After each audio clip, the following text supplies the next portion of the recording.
All right, hello everybody, and welcome to the Timber Taft show. Hello. Uh-oh. That's also the Windows 98 sound that just played. Let me pull you guys out here a little bit. Yeah, just like that. That way we can have a heart-to-heart and really converse and all that stuff. So let me go ahead and pull off the old music here. We're just gonna talk a little bit. So it's been a little bit since we streamed. I've made some changes to the way that this works. Rather annoyingly, I feel like my microphone is on the wrong side from where the camera is, but we'll we'll make do. Yeah, so I made some changes to how we're going to be approaching streaming from now on. So normally there was like a weekly schedule, and that probably meant that more of you who exist out there could watch and listen. But it came at a dire cost. It came at the cost of my sanity and my productivity and my ability to do other things. So in order to live a balanced life, I'm changing the way I'm streaming so that it is more in the moment, more of a, hey, if I'm feeling it or if it's like something that I want to do, I will try to plan within a day of advance. If it's going to happen, I'll try and say the day before that, hey, we're doing it. So for many of you, Wednesday, I said I was going to do it Thursday, and then Thursday came along and it didn't happen because I felt awful. I had like the world's worst migraine that completely derailed my day. Now I got water, so I'm good. And today is Friday, and I really wanted to do a stream this week. I wanted to do something very specific, something very special, and you probably already saw in the title what it is. I presume that it's, yeah, it says the thing. So I would like to go into a discussion today. Before we even get to any real gameplay, I wanted you guys to see the mystery that is. That is the wrong kind of mystery. You know what? I know what works better for this. So, it's been a while since we had one of these sessions, but we're going to talk a little bit today about a game called Car and Driver, which is what we're going to be playing today. And not only playing, but I intend to speedrun this game. Not only that, I intend to get the world record. But before we do, let's talk about why Car and Driver from the year 1992 is a significant game. It was released by Lerner Research, who later became known as Looking Glass Studio, who are probably most well known for System Shock. Very different games, kind of irrelevant. In Car and Driver, you drive cars. It's not even really a racing game because there's nothing to race against. There might be ghosts, but the way that we're going to be doing the speedrun, we're going to be turning those off because there is literally no advantage to having them. They are there so that you can compete against your own ghost, and it's not even a good ghost because it's corporeal, and therefore you can run into it. You can get the best time ever on the track by doing the exact perfect thing to maneuver through everything, and because you've done that, you cannot do it the next time, because at every turn that you would need to make, your ghost is doing exactly what you did, but because it has physical form and takes up physical space, you will just crash into it. So that's not ideal. What's also not ideal is the positioning of my thing here. Let me see if I can move the splits up a little. Sorry, Earth. Like, I don't want to block too much of the visuals that are going on behind me, because I thought this was like a kind of a good position for it. Let's see if maybe I can just shrink this little boy.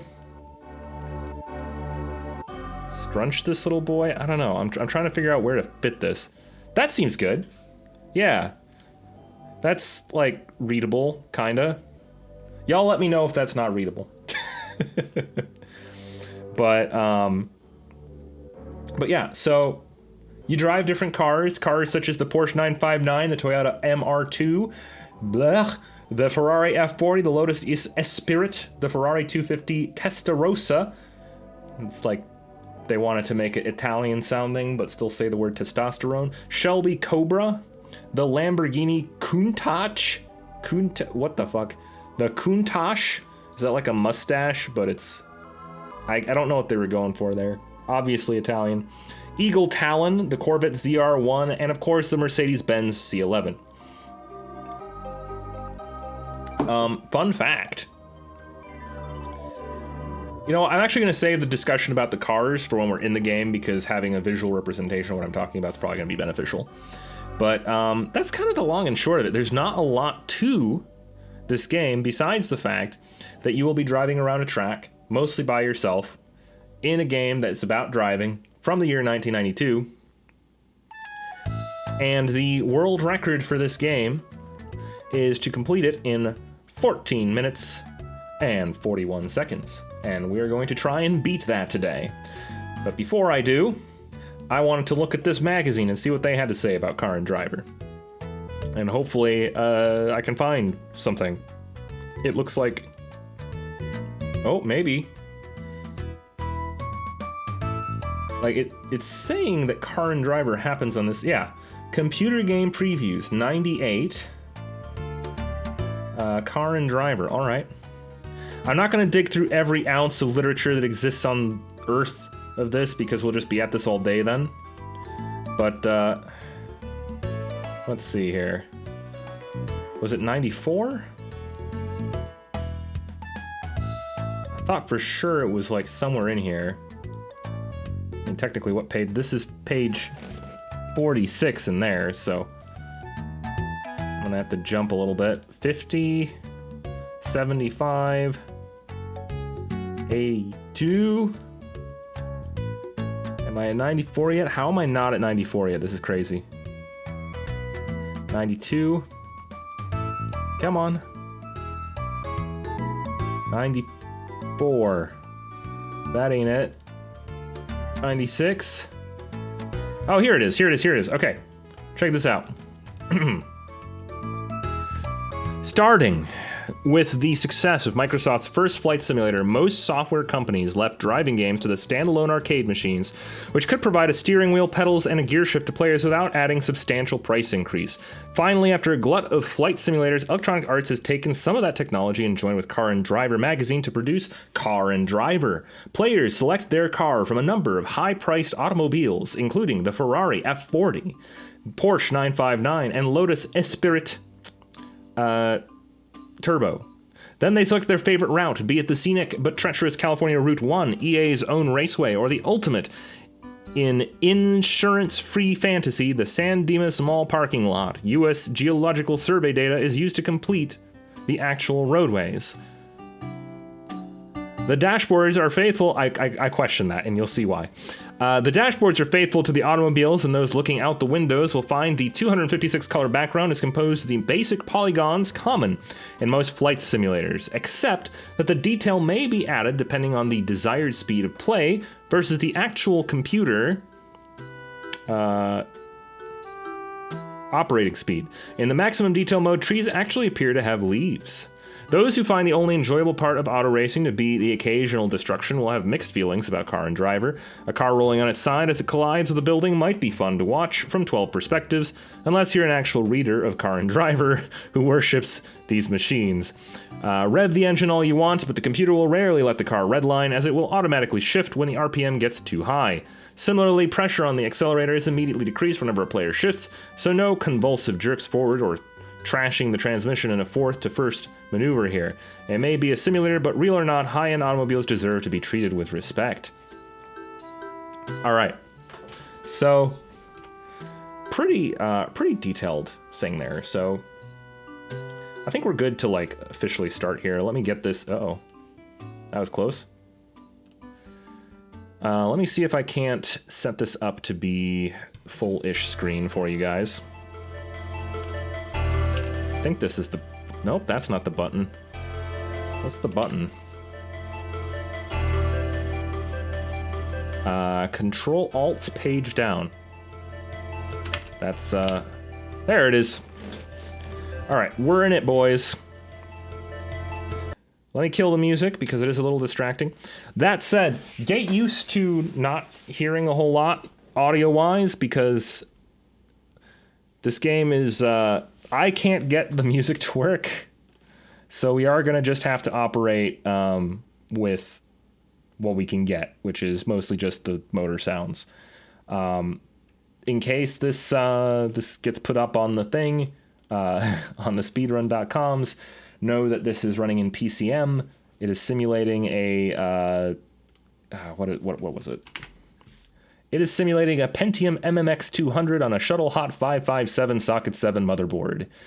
So, yes, it's running a relatively authentic version of DOS inside of this otherwise normal emulation of a Windows machine. It is not DOSBox, but it is probably more accurate. But if this somehow disqualifies me, let me know and I can try to do this run again in DOSBox.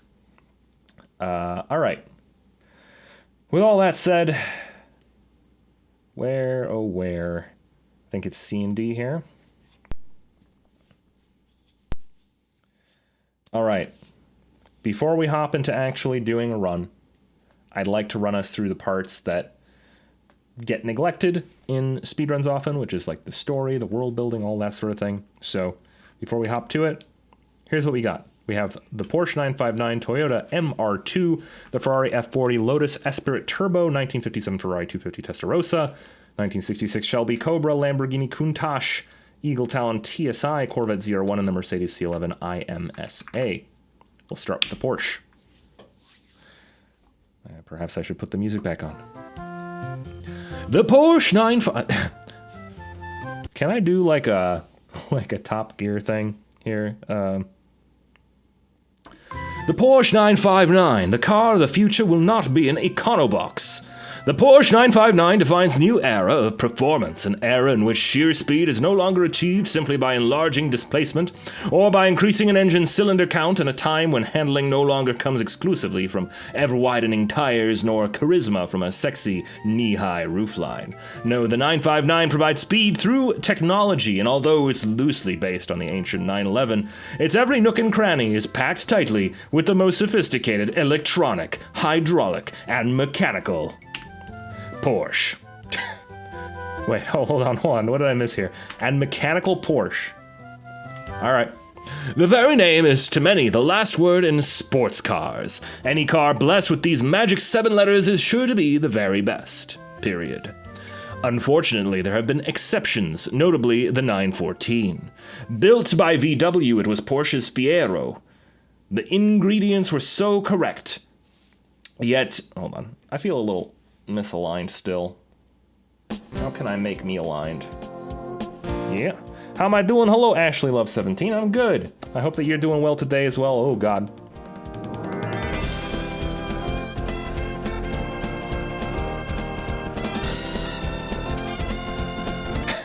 All right. This is a very bombastic track. Let me. Can I simplify this down? Hold on. Do I got calm music? That's too calm. Do I have? Yeah, doing great. That's awesome. So right now we're currently doing a read through of like kind of the car and driver magazine aspect of this game, where it conveys all the cars and like the tracks. But once I've got it all set up, I'm probably going to move into the actual world record thing. My background is quite interesting. Thanks. It took a while to land on this. I really wanted to catch the vibe of like an early 90s kind of edutainment thing. So I forget what that show was called. There's a show where it's like a marble museum and they have like a panther running through it, and like then you're flying in the jungle. Like it's kind of a mess by today's aesthetic standards, but I'm nostalgic for it. So I was kind of trying to commit a whole lot of disasters of my own by like doing a little safari border around the actual text, and then we have space going on. You want to make something similar to this? You absolutely can. I mean, the idea is not patented. I would recommend designing yourself around the aesthetic rather than around literally what I did, because then it's kind of copying. But do I have something like a YouTube channel? I do. Let's see. Where's the thing? I got a button for this. There it is. there's the YouTube channel. It's been a long time since I posted, and that's largely just because of life stuff, but it's kind of all over the place. And this aesthetic is a very new thing, so you're not going to see this vibe really on the YouTube channel, though it's kind of the direction I'm hoping to go in. You'll surely subscribe. I appreciate it. Yeah, I think I'm currently doing a lore series going through World of Warcraft, talking about the lore and doing some like little machinima stuff in the middle. But there's also been a lot of video essays I've done, like on Majora's Mask, my personal favorite that I've done. And then there's also like top 10s, song covers, anime covers. It's kind of a variety of stuff, and that's probably why it never took off. I am a little ADD in the content I do. Anyway, Porsche. The only problem with doing this is, did I get a better song yet? Do we have music? There it is. Any car blessed with these magic 7 letters is sure to be the very best, period. Unfortunately, there have been exceptions, notably the 914. Built by VW, it was Porsche's Fiero. The ingredients were so correct, yet the result was so lukewarm. Its lightweight, air-cooled flat-4 engine was badly underpowered, and the square-on-square chassis, which barely seated 2 normal-sized people, weighed as much as the 4-seated BMW 2002 sedan. The handling, which should have been mid-engine wonderful, was so bad as to be considered unusable by many. You need something like profile pic, banner, logo, and all? You'd love to make that for me. I don't know. You know, it's been a while since I've updated those assets, to be honest. But I'm not really shopping for that right now. My focus is mostly on making better content, and I feel like updating the other aesthetic elements once I've made more content, because I've really been on hiatus lately.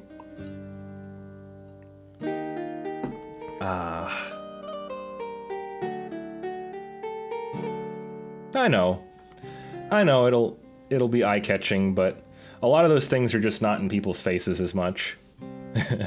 Case in point, I've seen people with millions of subs that just have like a stick figure on their stuff, you know? And I do actually have a custom-made profile picture already, which I'm still a big fan of. I like the guy that made that. I appreciate the offer, though. Let's see. The handling, which should have been mid-engine wonderful, was so bad as to be considered unusable by many. Of course, there were also the 911 and 912 available at that time, which were true Porsches, but the 914 muddied the mark for many buyers.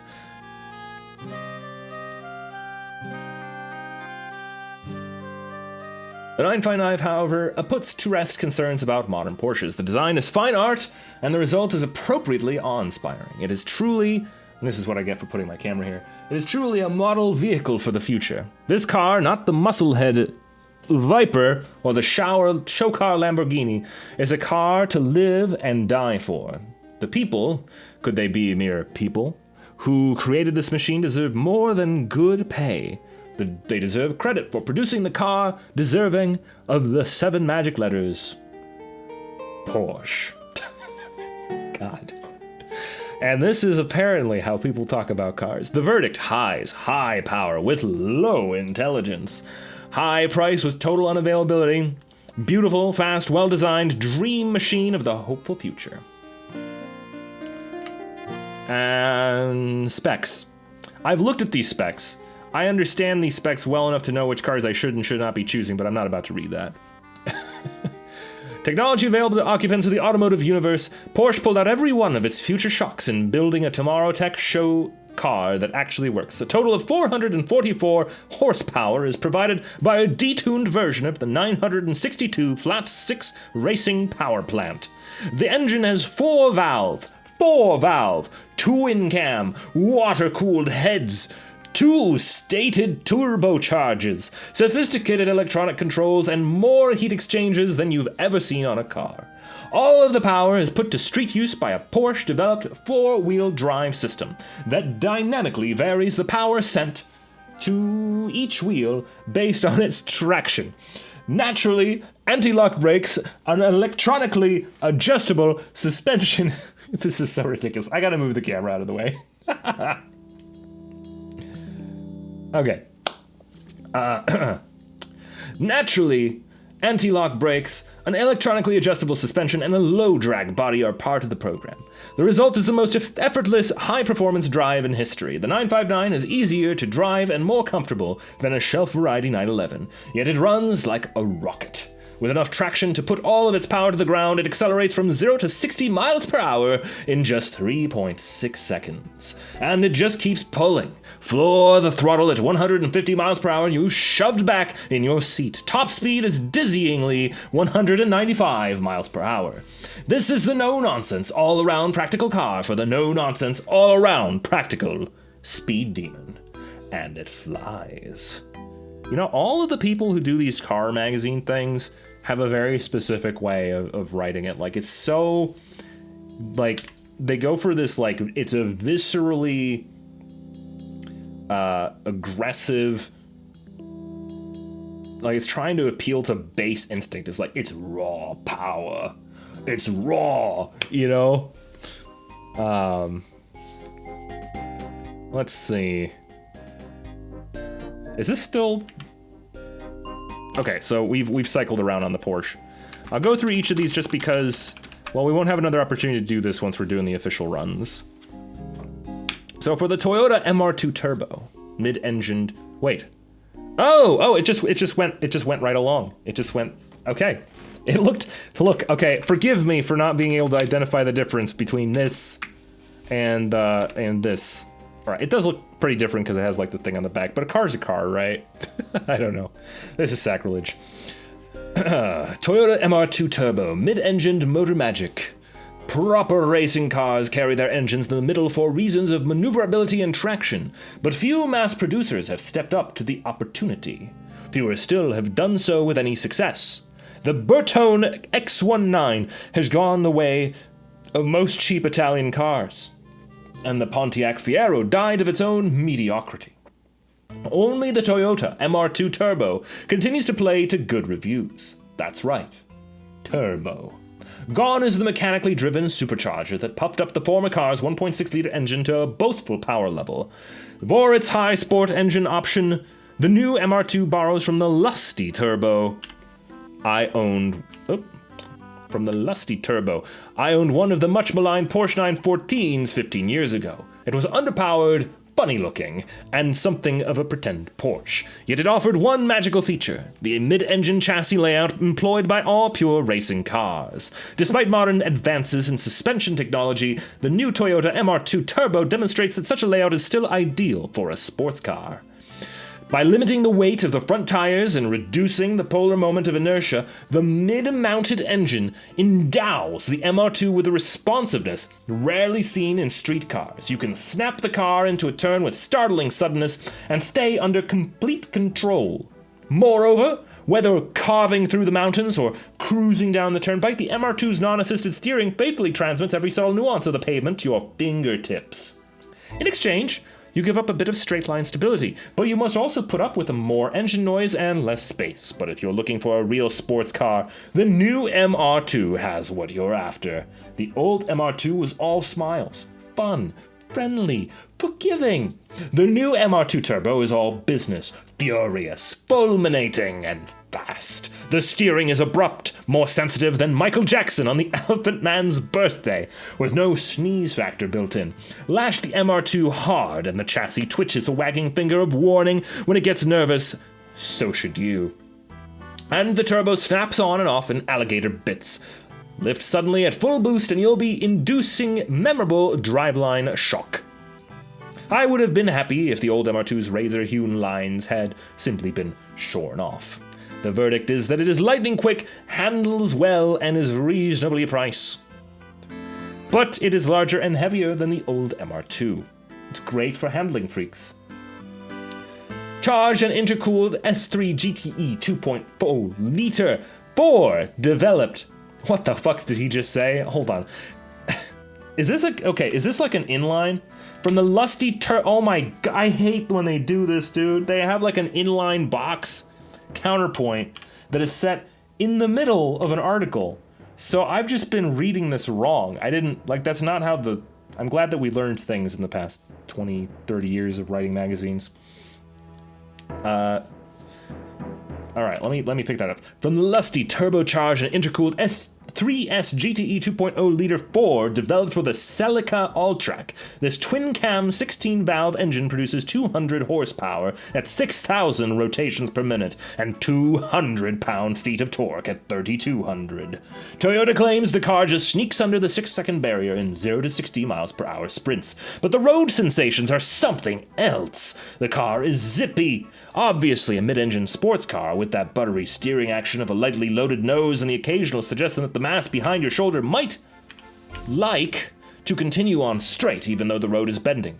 Generally, this is a docile and friendly mid-engine chassis, one that can be tossed about with abandon. Still, it enjoys the blessing and suffers the curse of mass centralization and aft weight bias, so there are certain dynamic combinations that focus your attention very quickly on the rear slip angles.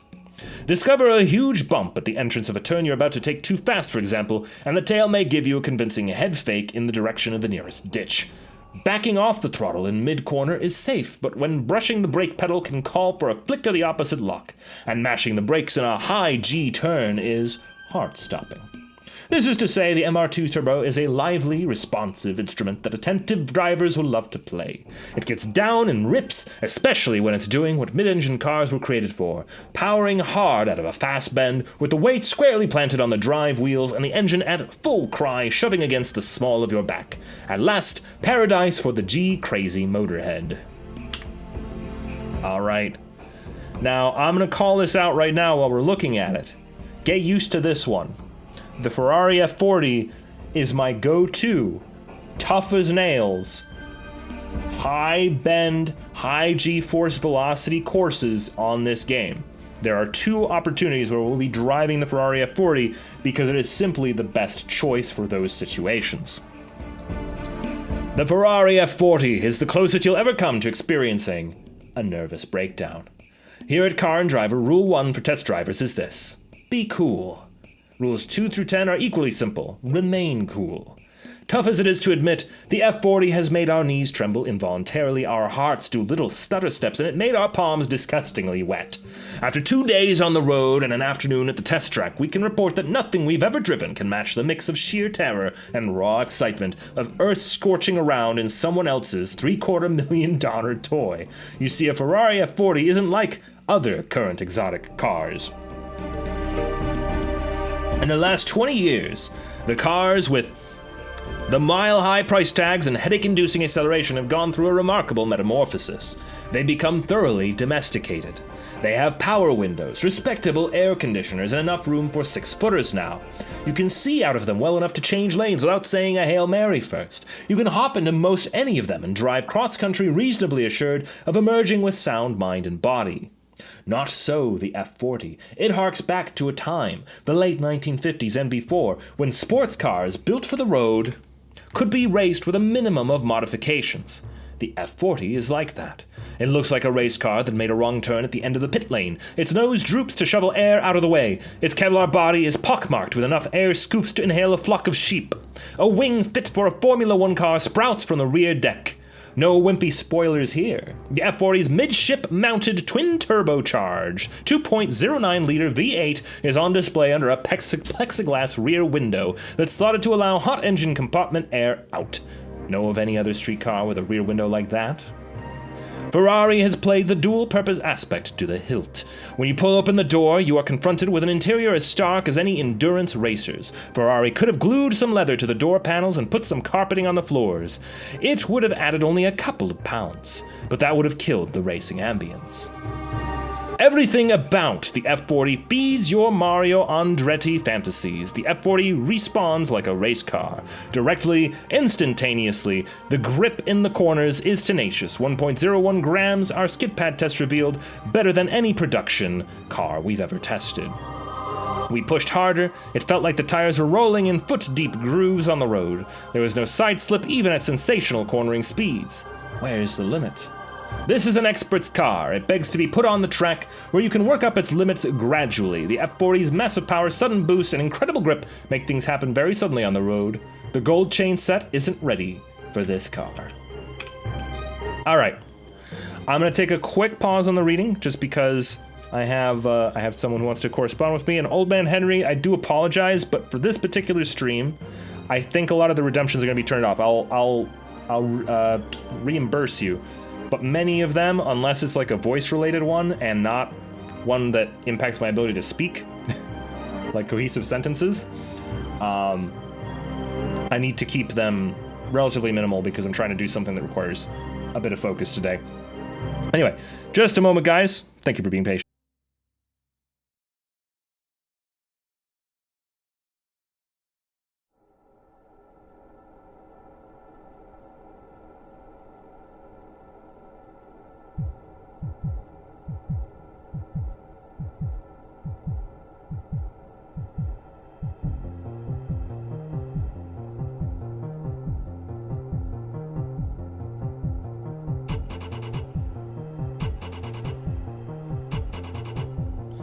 Thank you for being patient. And while I'm at it, since I'm paused anyway, 2 seconds while I fix that redemption thing. I do apologize. I know you guys like the redeems, but we're gonna have to say no to that for this particular one.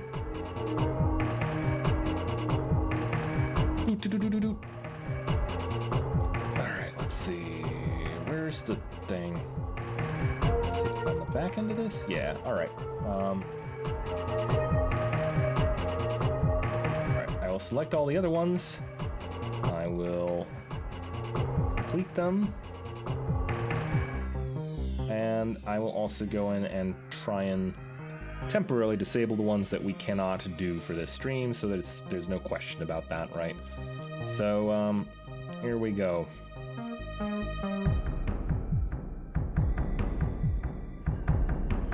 Probably keep that. Unfortunately, cannot keep that. I forgot what this one does. I think that was fine. That's fine. I also haven't tested that button in a long time, so I don't know what'll happen if I ever get that one redeemed. Alright. Please. Item. Sure.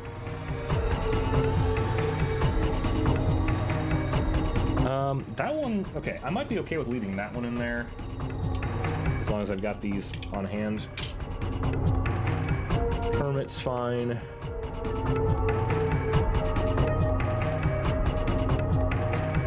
What do I say? What is, oh, right, yeah, I can't do that one. Can't do Callan Head.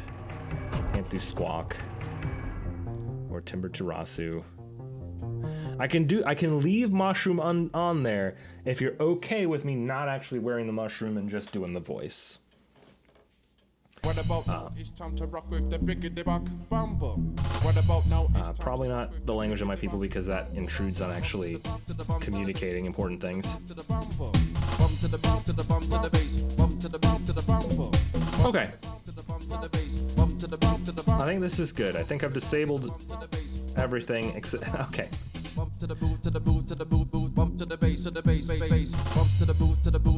You know, I might be okay with leaving that one on actually, because it's so freaking expensive. Okay, I think we're good to continue.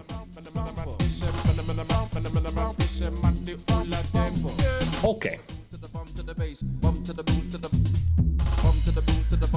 Anyway, on to the Ferrari F40's counterpoint.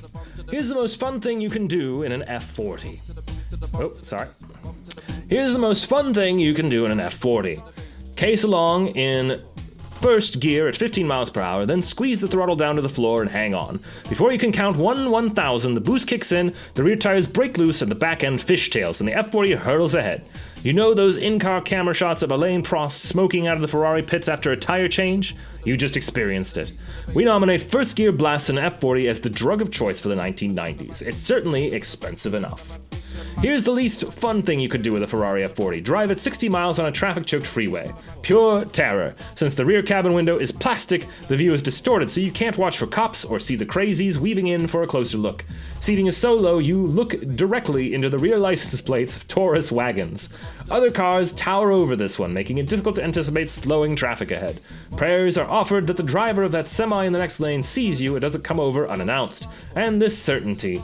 Every Porsche, Corvette, and Mustang driver driver will offer that silent challenge, so you will be called upon to ceremonially smoke them all off and wrestle with the absolute overmastering compulsion to dip into the whoosh every time the traffic clears, but you can't pass anyone too fast because they might pull out on you, and you have to keep vigilant eye for the road debris because the front end is so incredibly low, and don't forget to keep the revs above 4,500 so the plugs stay clear, and don't do anything stupid, because if you mess up, this is someone else's $750,000 car. I just assumes, like, there's no way that the person reading Car and Driver is the person with $750,000 in 1992. The verdict: the zenith of speed with a body like Venus. Price tag causes heart flutters even when parked. The verdict: religious experience. I can agree, this is a great car. This is a great car. Okay, we have a few more to get to. If you guys ever get bored of me just reading through these, let me know, but I thought that the prefacing would be good before we get into the real speedrunning. Also, unfortunately, something kind of happened here. Why am I so big? Camera, go up, bud.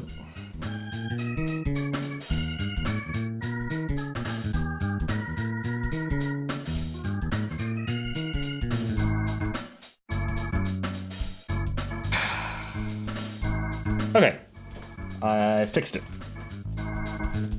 Lotus Esprit Turbo SE, the speedy teeny pocket rocket. The Food and Drug Administration should be warned about this controlled substance. It's imported in small quantities, it's outrageously expensive, it's dangerously addictive. Friends and neighbors queue up to cop the speed buzz that's hooked them. In this case, the controlled substance is the Lotus Esprit Turbo SE, a cuneiform conveyance that, even at rest, is as guilty-looking as a Gulfstream jet on an unmarked Everglade airstrip. On the move, this pure and potent narcotic sport some pretty addictive acceleration numbers, producing 264 horsepower at 6,500 rotations per minute, 120 horsepower per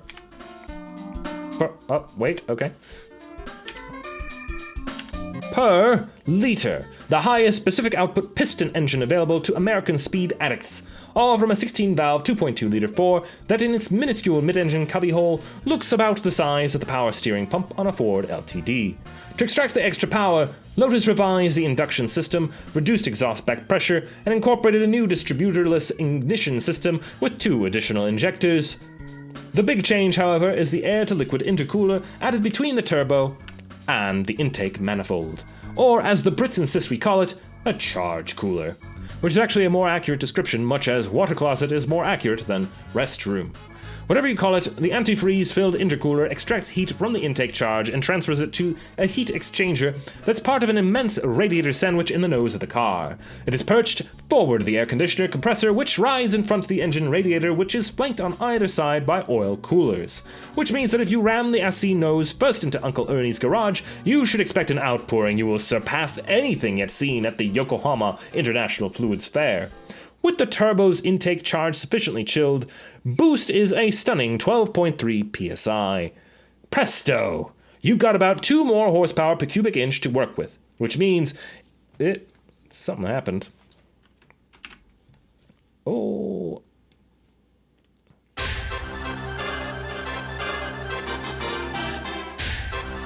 Da-da-da-da-da. With the turbo intakes charged sufficiently chilled, boost is a stunning 12.3 psi. Presto! You've got about 2 more horsepower per cubic inch to work with, which means in a 2,935-pound car, you've also got speed. Drop the clutch at 5,300 rotations per minute, and prepare to have your nose assume the proportions of a 10-pence coin. 60 miles per hour is yours in 4.8 seconds, quicker than a Lamborghini Countach or a Ferrari Testarossa. Lotus Esprit Turbo SEs are hand-built. Like all such cars, their build quality is as unpredictable as Roseanne Barr's diction. Upon startup, the engine shakes like a wet Springer Spaniel, bumping and generally vibrating like something that might be better found and heard under the hood of a domestic subcompact. It isn't until the turbo spools up at 3,000 rotations per minute that the Lotus feels as if it had just been fired out of a 16-inch cannon atop the USS Iowa, and you can fiddle with the radio right up to the SE's top speed of 163 miles per hour. Few cars in recent memory feel as secure as pinned to the road as post-century and a half speeds. Of course, given a car that can nearly triple the double nickel in less time than it takes to microwave an Oscar Mayer wiener, you need great brakes. Alas, the Esprit SE requires nearly 200 feet to haul itself from 70 miles per hour to a standstill, but on the track, who needs to stop? No question about it. The Esprit Turbo SE is a terrific fun to drive. The engine pins you back in the seat, the chassis generates tremendous grip, and the wonderfully direct steering provides plenty of feedback. Throw in the Esprit's benign handling, and you have a thrilling car that allows you to use all of its considerable performance. But the Esprit SE suffers from annoying compromises. Despite its on-boost power and stirring whine, the Turbo 4 is a torqueless down low. The transmission is notchy, the absence of ABS limits braking ability, and as in all Espirits, cabin room is severely limited, especially for tall drivers. For those who can live with these drawbacks, though, the SE is still the closest thing to a track car for the streets if you have the money to indulge in big fun toys. This Lotus is the plaything for you. Lotus buyers are to car and driver readers what car and driver readers are to mainstream car buyers. As such, they're the lunatic fringe of the lunatic fringe. And frankly, they have to be. Finding fulfillment in this latest Lotus means being willing to swallow hook, line, and sinker a design philosophy that is extraordinarily single-minded in its pursuit of efficient performance. It also means parting with $79,500. If you've recently signed a petition demanding that the Pope canonize the late Colin Chapman, then the Esprit Turbo SE was made for you. Like a good basketball player, quick and light is what's good, and what's bad is that it is suboptimal quality control, small power range, and it is fast, beautiful, but pure Lotus. My music stopped again. Why is it doing that? All right. The 57 Ferrari 250 Testarossa. If only old age was so gentle to lesser beings. In 1957, the people at Ferrari, never content to leave well enough alone, made a few modifications to the already blistering Ferrari Gran Turismo and came up with the 250 Testarossa. In its first year of competition, the exceptional little machine won the world's championship for sports cars with 4 races left in the season. Among its many distinguished victories that year were the 24 hours at Le Mans, the 12 hours at Sebring, and the 1,000 kilometers at Buenos Aires, all very hard-telling races. Its achievements take on added glory when it is noted that the engine design was that of the original Ferrari V12. And that it sold at US port of entry for $11,800, while competitive cars in its class sold for $3,000 to $8,000 more. You can barely get a good pickup truck these days for that kind of money. Car and driver writer Griff Borgeson went out to Pomona to test drive a specimen of the competition sports car of that year with driver and Ferrari representative Richie Ginther. Borgeson had this to say about the 57 Testarossa. The TR's steering is extremely light by previous competition Ferrari standards, and the ride is quite non-typical. It was definitely soft with 40 psi in the tires all around. Bumps certainly were palpable, but by no means harsh or jarring. For a 3-liter car, the TR's thrust is terrific almost from the instant the clutch bites, but when the cams come in at about 6,000, the car suddenly catapults forward. Its violent, brute strength is hard to get used to. It seems to charge as strongly as 100 miles per hour in third as it does at 10 miles in first, but its handling qualities are even more startling. Smaller cars always have the advantage at Pomona. The lap record was set by Ginther in a 2-liter TR at 1:28.8. But during our shakedown runs in the 3-liter, Richie did some very purposeful driving and turned in the lap times of down to 1:20 flat. The extra steam of the larger machine was a factor. But the improved chassis of the new TR was even more responsible for these rapid times. The racer's engine is notable for its better than 100 bph. I don't know, per liter output, and for its exceptional reliability. In spite of their red line of 7,200 RPM, these cars have been known to come into the pits with their telltale needles showing 8,500 or so, but this has not been known to produce bent valves or rods or bearing metal in the oil. After all its flogging, Ginther's engine doesn't seem too all that tired. It just runs and runs awfully well. The strong power supply is notoriously immune to fatigue and failure. Long years of development contribute greatly to this reliability. This is the basic engine that Ginther comes... What? That Giacomo Colombo designed for the first Ferrari V12 back in 1947. Why has Ferrari chosen the more complex V12 in place of its greatly successful four-cylinder Testarossa? The answer evidently is standardization. Clearly, it would be a great money-saving move if the firm's competition machines and volume-produced road vehicles could be built from all or nearly all the same components. The 4, with its inherent roughness and the noise of its gear-driven DO valve train, was poorly suited to powering a luxury touring car. Furthermore, piston speeds and mechanical stresses are far lower for the V12 configuration than for the 4 of equal capacity. Also, big displacement changes be made in a V12 by means of very small changes in stroke and bore. So literally, Thanos. All right. So literally, out of the same mold. Ferrari has cast both a racing car and a touring car, a relationship from which both models benefit enormously. For all its fierce performance, the 250 TR is a car that any driver of reasonably sound ability and judgment could drive, enjoy, and stay entirely out of trouble. It is the sort of ultimately obedient, ultimately responsive machine that most of us would give a great deal to stay strapped in for a very long time. All right. Thanos is such a deep voice, man.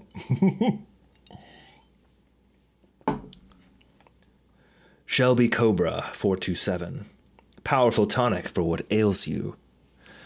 In 1961, Carroll Shelby was a prematurely retired 38-year-old race driver attempting to invent a future for himself.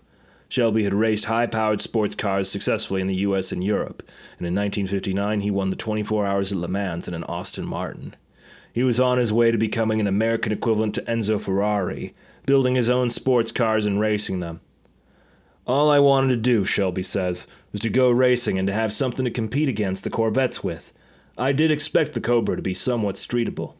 I didn't want to build something you couldn't register. But I thought, hell, if I could sell 200 of these turkeys, that's all I'll ever build. He eventually built 5 times that number of Cobras. However, very little of the car was truly of Shelby's creation. The Cobra was a marriage of a Ford V8 engine. I assume it said the word engine. Uh-oh. There it is. And a British sports car, the AC Ace. Shelby cut a deal with AC Cars, Ltd., to supply modified versions of the Ace that would accept the then-new lightweight 260 cubic inch V8. After the cars were shipped here, the Shelby American installed the engine, the transmission, and some running gear. Shelby's timing was perfect. Ford was embarking on an ambitious motorsports campaign that would see it with the Indianapolis 500 in 1965 and Le Mans the next year. Ford decided that Shelby was the guy to lead an attack on the sports car front with factory support. The car won some big races in American and Europe during the 1963 and 1964 seasons, dueling with Ferrari's GTOs. After his second place finish at the Manufacturers' Championship, the cocky Texan promised Enzo Ferrari, "Next year, your ol' ass is mine." He backed up his boast the following year. Next came the 427 Cobra, renowned for its street performance. The 427 model we tested in our November 1965 issue tore through the quarter mile in 12.2 seconds at 118 miles per hour. 26 years later, the Ferrari F40 we got all weak-kneed over in February 1991 issue was only a tenth of a second faster. Horsepower aside, the 427 looked like a sex goddess who had taken out a membership at the gym. Shelby American hadn't simply dropped the big motor into the biggest British roadster. The whole car was redesigned to improve its track performance. With its fenders swollen voluptuously to allow for larger tires, the 427 was a traffic stopper, which is why virtually every Why did my music stop? I don't know why it keeps... this is a problem now. What is going on? Monsieur. I'm going to move this over here so I can keep a better eye on it. Yes. All right.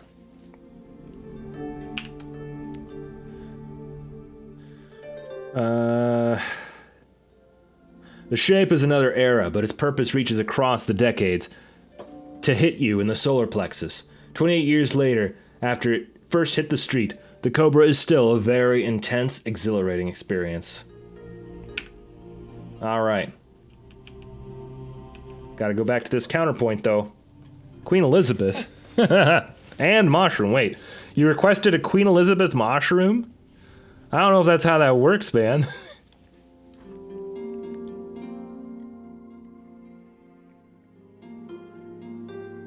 Also, I just realized... Okay.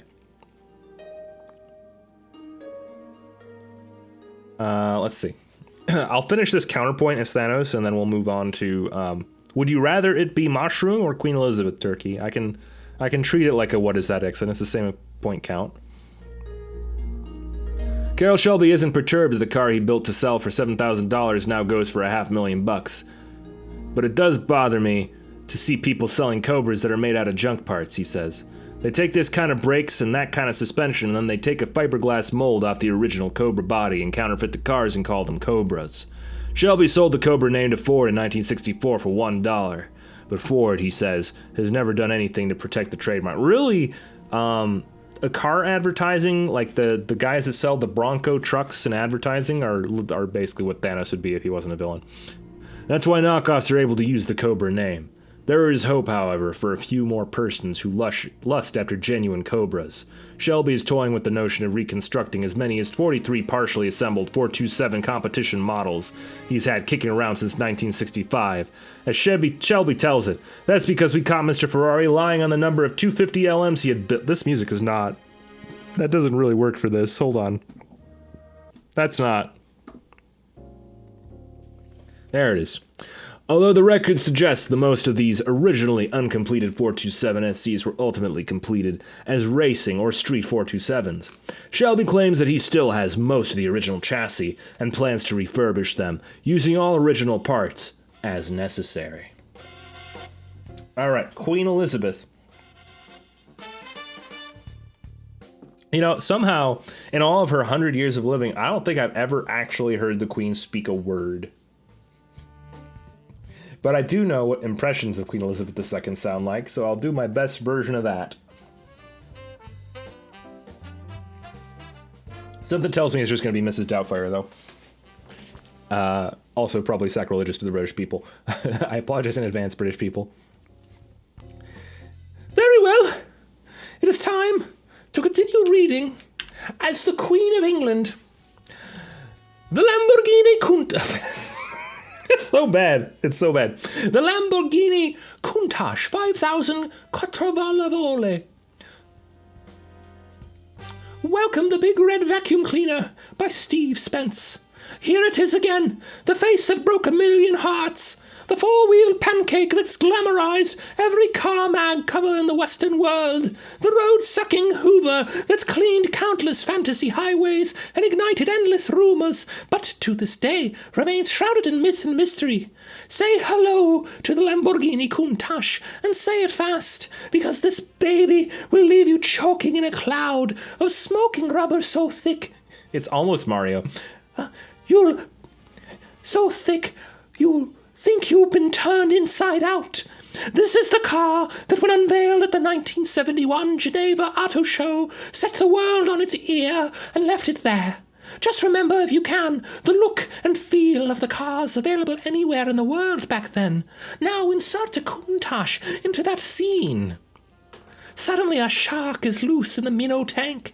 Then as now, the Countach was never considered beautiful in the traditional sense. It looked mean and military. It relegated the average Mercedes to milquetoast with windows. It really, I can't keep that, it's me, the Queen of England. Oh, I cannot do it. A Chevelle SS was a circus wagon by comparison.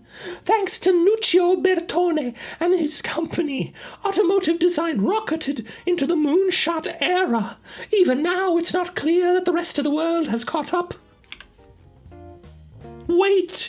It tells the Queen to wait! How dare it!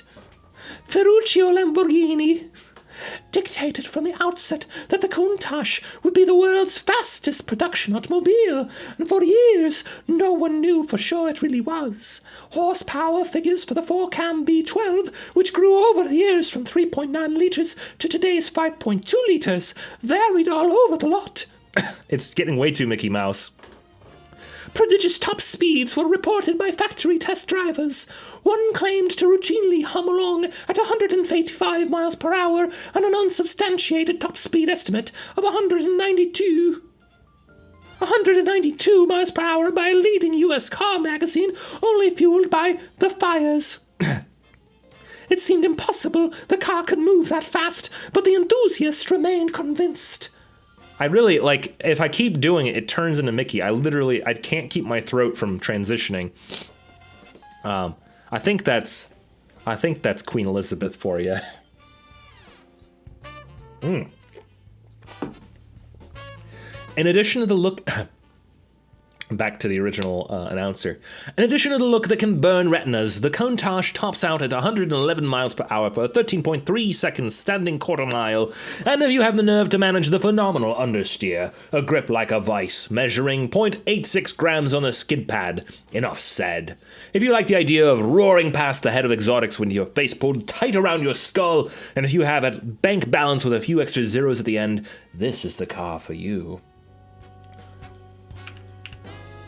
Counterpoint, good PR was never the Countach's problem. Any exotic car that can overcome the stigma of sharing its name. Marlon Brando and The Godfather. Okay.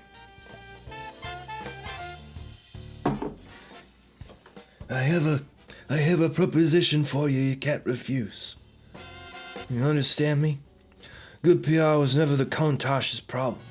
Any exotic car that can overcome the stigma of sharing its name with a line of Italian farm tractors and heating and air conditioning equipment. The two businesses in which Mr. Lamborghini made his fortune ought to have clear sailing in the marketplace. Nonetheless, the Countach's life story has been one long fight for survival. Not until That accent bled through. Not until 1974, 3 years after its Geneva debut, did it reach production. That same year, Ferruccio Lamborghini sold his interest in the company that he had founded in 1963 to build a GT car with faults. The new owners quickly found themselves in deep water. Labor unrest and poor planning dragged the company down. Production fell. Only 16 cars were built in 1978, and there were no formal plans to certify the Countach for U.S. sale. But then the Mimran brothers, a pair of wealthy Swiss industrialists with a soft spot for the snorting bull Merrick, bought the whole kit and caboodle. Since grabbing the reins, the Mimrans have been working hard. The 4.8-liter Countach 5000S hit the road in 1982. Promise to certify cars for U.S. was carried out in 1984. The factory has also attempted to shore up the faltering dealer, though the situation today seems as unsettled as ever. One thing is clear, the Countach shoulders into the exotic car ranks with 5.2 liters of displacement and 48 valves to feed its 12 hungry cylinders. All this talk of the Countach is sordid past, and historical significance is food for thought, just as long as you can't get your hands on the real thing, which for most of us means forever. However, we guarantee you that if a real live Countach so much as rolls across your field of vision, you won't give a hoot in Houston. Houston. You won't give a real hoot in Houston, whether it's past its checkered or pinstriped.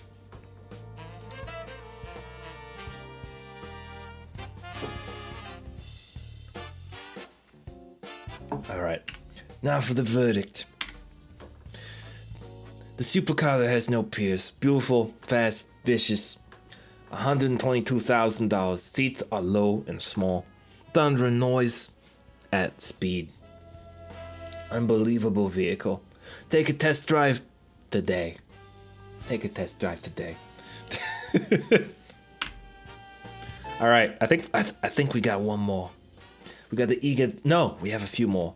The Eagletown TSI, also known as the Bottled Rocket.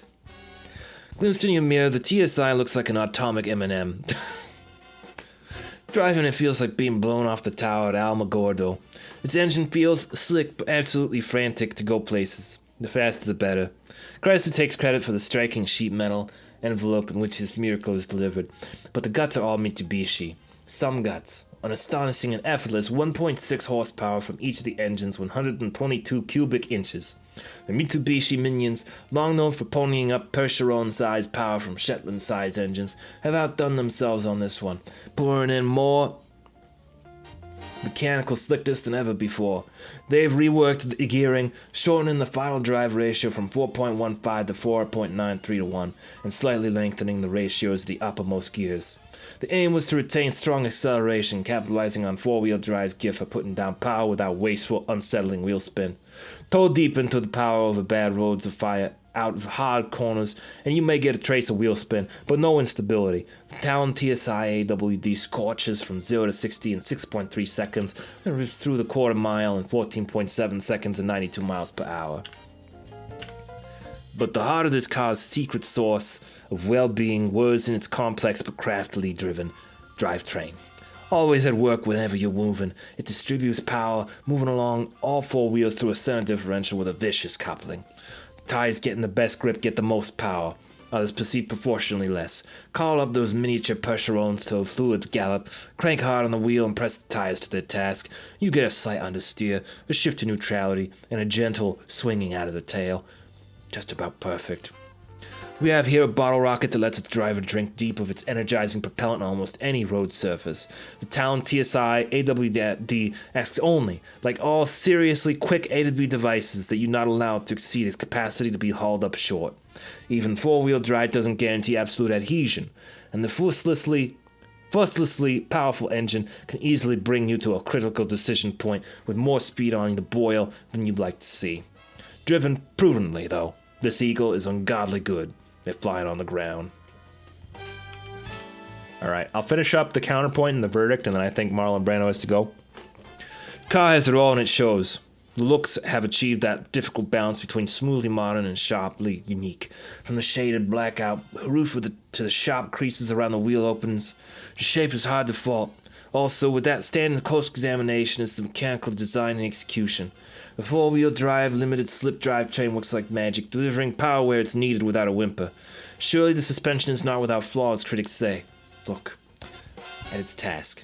Control and subdue all 3,100 pounds of rowdy car at speeds above 130 miles per hour, while providing a smooth but not soft ride. Actually, my friend, the suspension is yet another ace in a beautiful hand. The suspension works like a charm as well. No fuss, no bump steer, just solid, smooth control. The list goes trailing through the entire car. Brakes, steering, interior gauges, restraint systems. The folks at Eagle and Mitsubishi have somehow put more than this headed together and come up with a winner. Some might wonder what this car is doing here among the mighty ranks of Ferrari, Lamborghini, and Porsche.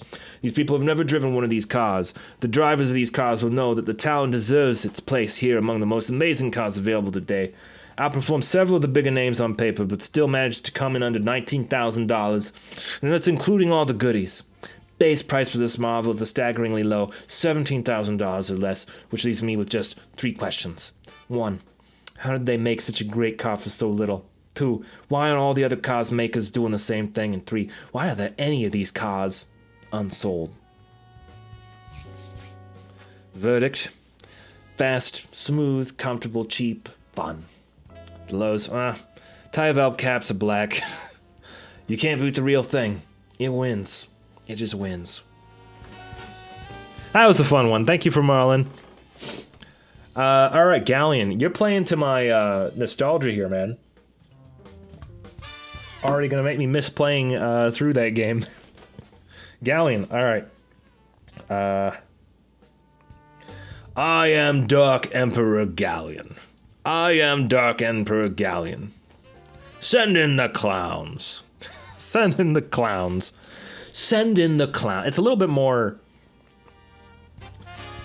Send in the clowns. Yeah. I don't know. Send in the clowns. Just send in those clowns. I remember him saying, like, you gotta really dig on those.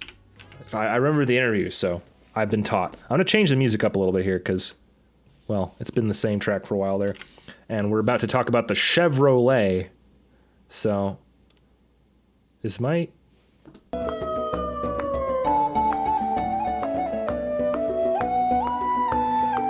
Okay.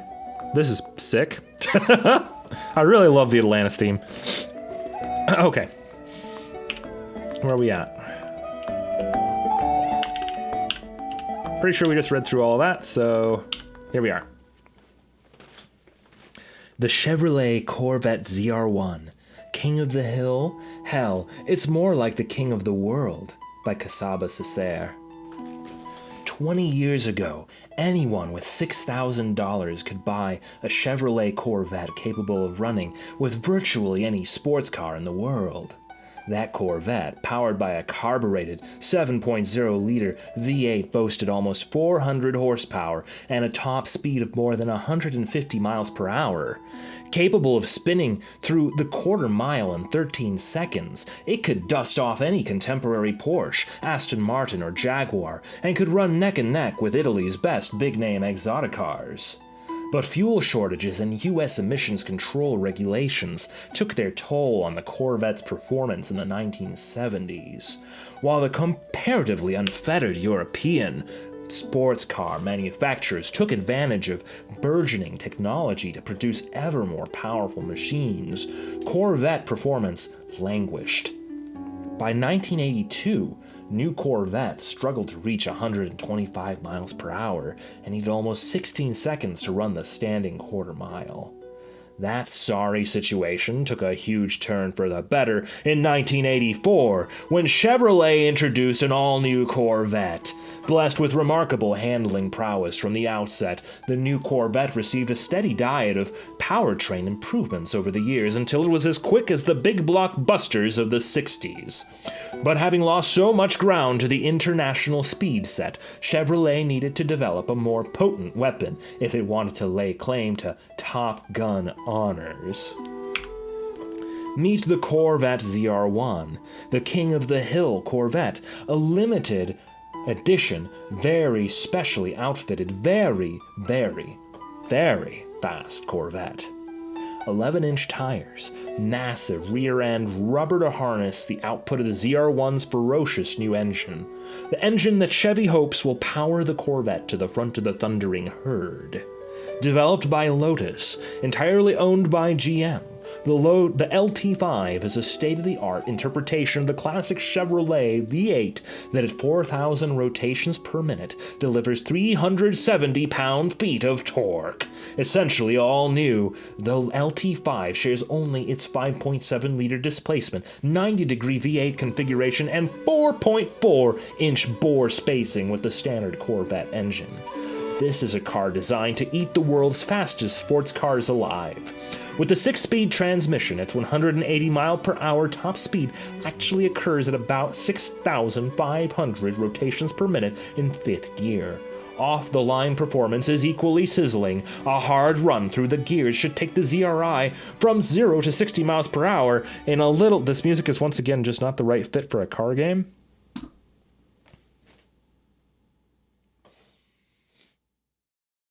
My music.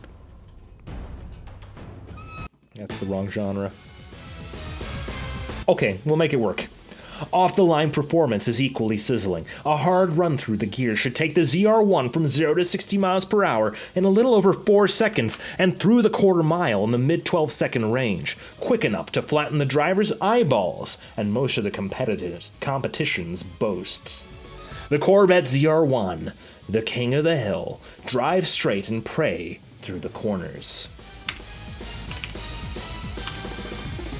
What we've got here is the Corvette from hell. The engine, just as you would expect, is a marvel. It lets out the power with the speed and strength of water through the fire hose, and the 6-speed gearbox is nothing short of marvelous, working with minimum effort and maximum smoothness. The 3-way suspension can take you from a secure 100 mile per hour plus run on a banked test track to a reasonably comfortable ride around a bumpy road circuit.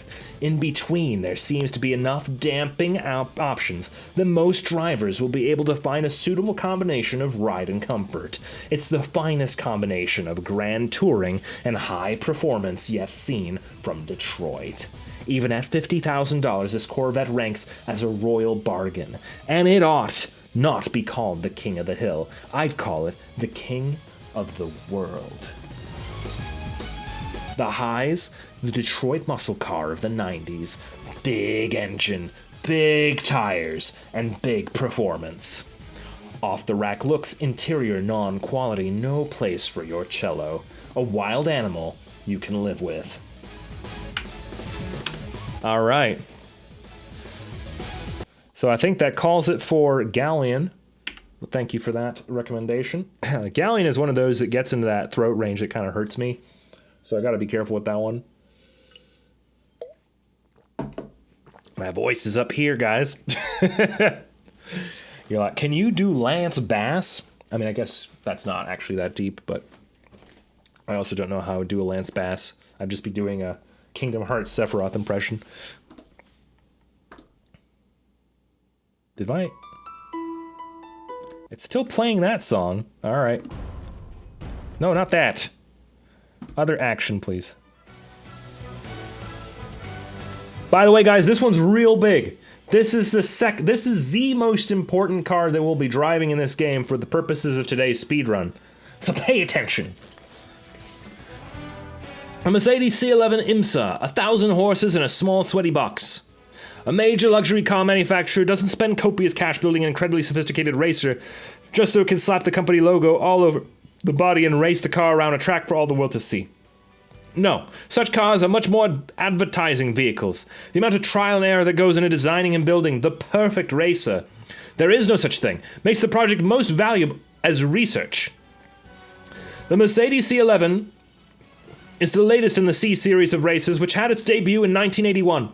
The C7, second model in the series, distinguished itself as a competitor by finishing at the top 10 at Le Mans, depriving Porsche of a clean sweep of the top 10 spots. 6 years later, the C9 captured the World Sports Prototype Championship from Jaguar and then went on to win the first race of the 1990 series in Japan. Work on the C11 was finished later that year, and it made its debut at Monza, Italy, finishing first. Leo Ross, the C11's 38-year-old designer, describes his creation as an evolution, despite its new chassis, suspension, gearbox, and so on. The foundation of all race car designs is the one-piece chassis, or monocoque. Except for the control and safety systems, everything on the car is attached directly or indirectly to the chassis. Therefore, the stiffness of the chassis itself affects the car's overall performance in a fundamental way. The most significant advance of the C11 is in its monocoque, made from lightweight but extremely rigid carbon fiber composites. The motor is mounted at the rear of the chassis in such a way as to become an integrated part of the monocoque, also creating optimum weight distribution. All the components of the racer are made from the very best lightweight materials. Ross explains to Year of the Silver Arrows... Res? What kind of name is Res? With the C11, we had the opportunity to make a new car from the end of the Group C formula, putting together all the experience of the last 3 seasons. Nobody else in the pit lane had this advantage. I cannot say there is anything special about the C11, but everything fits nicely. It is a good package. That must be what he meant by evolution. Ross continued with the C9, which had the with the C9, which had an aluminum monocoque. We would have had some problems in 1990, especially with Jaguar. We could not have won so many races, I am sure. We are racing for Mercedes-Benz, so we have to do our very best. We cannot play around, we cannot take risks. The chassis of the C11 has double the stiffness of the C9. With this stiffness, we have to be more careful with the selection of springs and shock absorbers. We have to be more precise in the way we have set the car up, but there is a definite advantage when the work is done properly. A soft chassis will help you more with a bad setup, I suppose, but a stiff chassis has more advantage even on bumpy circuits. The Mercedes C11 IMSA is said to be capable of speeds in excess of 250 miles per hour, though that has not been proven in competition in any case. It is one of the fastest, best handling cars ever built. This is such a ridiculous song for that. It has no price tag. Where do we begin? Well, in the first place, you can't take this loaded spring out on the highway unless you want to party with the state troopers. There's not enough room in the cockpit to scratch your knee, much less fit your girl or boyfriend, so it's really not something you can use. Its value as a race car on today's circuits, as you might expect, is fairly limited given the rapid obsolescence of state-of-the-art automotive technology. Already, the C129 is replacing it. Other than that, we recommend you get one right away if you can afford the kind of money it would take to hire professionals to steal one for you. High, enough power and handling for any mortal being. Low, you can't take it anywhere or anyone with you. The verdict, keep dreaming. All right. So we've finally gotten to, I'm gonna cut that out because it's distracting me. we finally got through all the cars. So, like I said, the Mercedes C11, the most important car for this run. And then in second place, we've got the Ferrari F40, which is going to be used in its place in a couple of tracks, and you'll see why in a second. Anyway, let's look at these tracks. Monterey Raceway, your basic excellent racetrack by T.S. Flanagan. There's more to see in Monterey, California than Cannery Row, a high-tech aquarium, and a bunch of aging hippies selling bubbles on the sidewalk. This sleepy community, nestled in the thickly wooded coastal hills of one of the most breathtaking parts of the state, is home to one of the most challenging racetracks in the country, especially from a spectator's standpoint. Drivers face elevation changes of 180 feet on a course with 11 turns, 4 of which are banked 10 degrees or more. The most radical turn on the track comes after a long straightaway with one slight kink. As you approach the turn, you're typically doing around 175 miles per hour, but the laws of physics will permit only 35 to 40 miles per hour while rounding this treacherous hairpin. Going off the track on this roller coaster without your Batman parachute can be fatal. What? Is this part of the... Can be fatal. The good Reverend Oh, that's the end of the track. So, yeah, this treacherous hairpin going off the track on this roller coaster without your Batman parachute can be fatal. This is a very treacherous track. I would say that this is actually the hardest one and is also the first one. So, I have actually dubbed it, as you see, Monterey, Stinky Run Killer, because it absolutely does. This is the most likely track to end a run immediately. But now we got Dobbs Raceway. Enlightenment through slack, slack through driving, driving through enlightenment. The good Reverend J.R. Bob Dobbs, high epopt of the Subgenius Foundation, expanded his sphere of influence when he built himself a racetrack.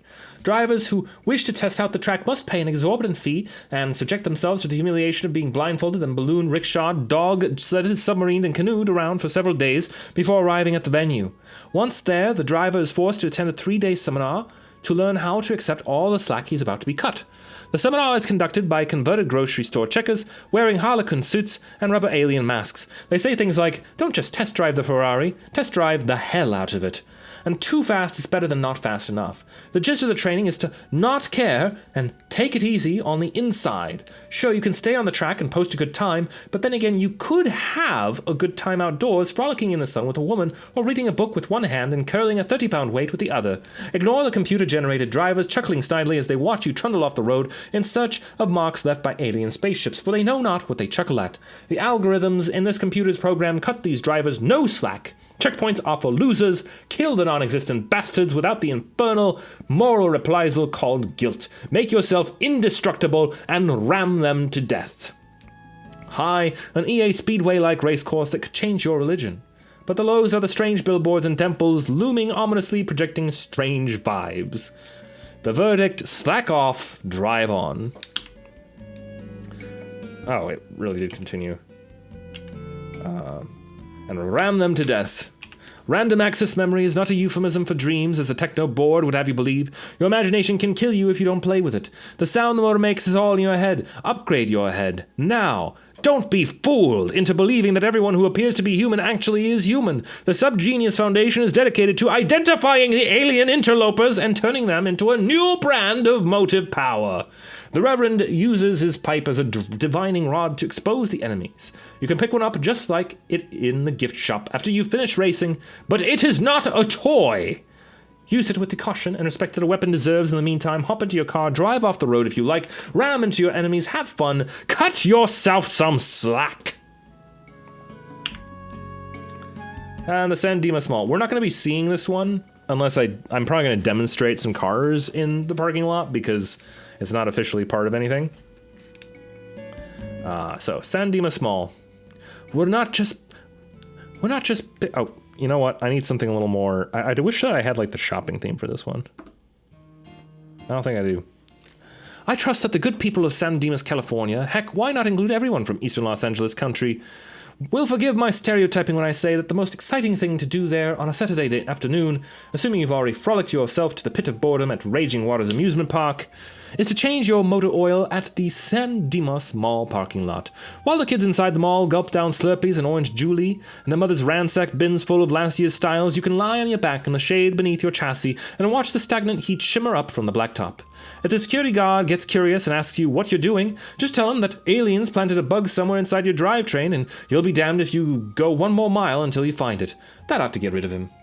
Be careful not to let your legs stick out too far when you're underneath the car.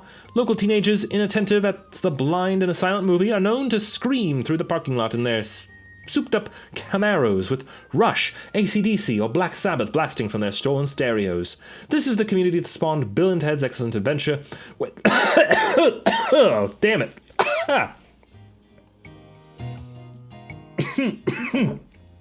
How do British people stand it? Where the inhabitants worship the stink bug like ancient Egyptians worship the scarab, and where Japanese cars are routinely vandalized for fun. Feel free to cruise the mall parking lot, practicing your low-speed turns, checking out members of the opposite sex, perhaps laying a little rubber over the graffiti spray painted on the blacktop. Follow the housewives home in their generic pickup trucks and hatchbacks. You might even want to use light poles as a slalom course, just like all the zipper-headed San Dimas youth. And make sure you select the indestructible option, for if some idiot rams into you while you're closing in on a personal best, you can be sure the scofflaw is uninsured. Alright, on to EA Speedway. Driving the fantasy track in Moscow. When drivers fantasize, it's rarely about compromise in any form. The Honda Accord, for example, just doesn't fit with the fire-breathing works of art you drive here. So what's this simple track doing with such glam roads as California Route 1, or that track near the Laguna Seca public campground, Monterey Raceway? Well, what's the Accord doing racking up all the sales when there are far more dramatic and exotic offerings for the same money? The Accord, like this track, is strong in the jack-of-all-trades department. Not glamorous, true, but there's more to life than glamour. First off, this track is fun. While other courses may push you to your driving abilities limits, this course specializes in just plain fun. The complete flatness makes for a course that you can see ahead on and brings out the roaring stops and starts you would normally see at autocross courses, but with the high speeds and graceful drifting found at race courses. Here's what the typical lap might look like. Off the starting line, turn one bend off gently to the right, favoring the car to the left front starting position. Most cars can roar off the line at full throttle and right through this corner without building up enough speed to cause problems. The following straightaway is a nice sprint into turn 2, where the speed can be shaved down a little by drifting from the inside to the outside without any harsh brake action. The brakes take the leading role for the beginning of turn 3, but then you're back on the gas for the smooth exit into one of the two long straightaways. After the pedal down straight stretch, you'll find yourself face to face with turn 4. It requires some practice to find the exact speed you can slide through at, but you'll be rewarded with a super fast blast down the other long straightaway. Turn 5 is a strange one, requiring a moderate slowing in the beginning, then continuing through until you get by the really sharp part, then hitting it again for a short fast bit, bringing you into turn 6. A good hot drift through this corner leaves you with just enough time to set up for turn 7. Slowing down at first lets you careen through pseudo turn 8 and all set to blow through the finish line. No problem, right? They make it sound so complicated. This is not that this is an easy track. Yeah, right. Drifting from the inside sounds nice on paper, but once you're blasting down the road, trying to judge where the beginning of the corner is exactly and deciding what speed to push it to, and struggling to keep to one side of the track while your cabbage-head opponent cuts you off yet again, would you please move your ass out of my face? You'll see the problem isn't simple. In fact, the problem usually isn't trying to decide what line to take, but simply trying to keep the cursed car on the road. In light of this, here are a couple of hints. Give the car as much information as you can. The key to success when racing, both real and simulated, is control. In a simulation, it's easy and fun for a while to play like other computer games where you slam from one side of the joystick to the other, but when you're playing to win, try to stay in the intermediate range of the joystick. The same goes for the mouse, but with the keyboard, you've got a reaction time problem, and you're better off using the arrow keys with the shift key to get the car to respond quickly. Get as much as you can from the car. Without the feedback of screaming tires, bucking car body, and heavy G-forces, you have to be extra sensitive to the data you do have. Watch your skid indicators carefully. Check your speedometer frequently. In short, use all information you've got. Go easy on the gas and steering. Once you get tired of blasting up the track to the first hard turn, cranking the steering all the way over, then continuing in a straight line off the course, you're ready for some serious driving. Start over, choose Opponents None from the setup menu, and start the game. As a start, pick a reasonable speed range, 30 to 60 miles per hour for example, and try to get through the course without exceeding it. This is not easy. In fact, if you can accomplish this, you've done the hardest part. If you're having trouble keeping the car within a certain speed range, try starting off and accelerating moderately up to 40 or so, then stopping. Pull back on the joystick or push the down arrow key whenever things get out of control. Also, if you find yourself way off the track, you can use the Q key to whip back to where you went off the track last. With practice, you'll be going longer and longer without needing to stop. As with most imaginary worlds, your diligence and effort will really pay off, as you'll see when you allow your partners back on the track. You'll find the spurs of competition keeping your speed high, only now it means you'll just go faster around the corners instead of burning down the straightaways and flying off the track. On the other hand, some people just don't enjoy trying to fight their way through a crowd. Isn't that strange? No problem, of course you're welcome to drive the track alone. Once you're up to speed, that's when the fun kicks in. With luck you can start to do a little planning ahead, such as entering turn 2 on the inside and a little too fast, so you will be on the outside but still on the track by the end of the corner. It's on tracks like these that an excellent driver's core skill is learned. Practice is the key, and unlike math drills, the practice is the good part when you're driving EA Speedway. The verdict: beautiful curves, neat drivable flat track, beautiful antique sculpture infield. The lows, some tricky driving required, this ain't the drag strip. Intermediate course, curvaceous, and fun. This is funny because it's, I didn't even remotely think of this as like an intermediate course. I thought it was pretty easy. But it is also funny that this fictional course is where they've basically given us a strategy guide on how to do it right. Oval Speedway, speed anyone? To understand why, and this is once again one of these like nice relaxing songs that doesn't really fit the vibe. No. Sure. Oval Speedway. Speed anyone? To understand why anyone would want to drive on a huge loop with a design straight out of your childhood slot car set, you have to work backwards. Let's say you just plunked down your inheritance for a nice shiny Porsche 959, and since you're not the usual skittish millionaire buyer, you want to let your machine fly. But where? Now is the time. A 5-mile loop of straight pavement connected by the gentlest of bank curves looks appealing.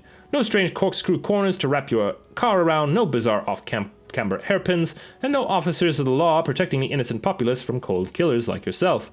Just limitless, boundless concrete forever. Limitless? Well, not exactly. Though this course layout is an exercise in simplicity, there is still ample opportunity for you to reduce your four-wheeled blur to a pile of rubble junkyard dealers delight in. Consider for starters the sheer face of the infield bridge directly behind the starting line. Imagine your dismay to see it looming up as you skitter out of the last turn a little too fast, with the rear end cutting loose, getting sideways. Result: instant German pancake. Then there's that nasty high side. Behind the cheery red and white guardrails lurk the open jaws of death. Regarding the blundering opponents, cheerfully ignoring you as they swerve wildly across the course, one can only point out that this course is a fine place to practice the nasty techniques you only dream about on the public roads. Furthermore, for the truly vicious, there's the indestructible option. With this, you become the almighty god of driving. Blast through your opponents like they were balsa wood, or go careening into a grandstand, and you'll bounce off as nicely as a pro wrestler. The trick to getting through the huge banked corners at maximum speed is to enter the corners on the extreme inside of the track and stay as close to the grass as possible all the way through the turn. This might seem counterintuitive for experienced real-life drivers who would normally sorry,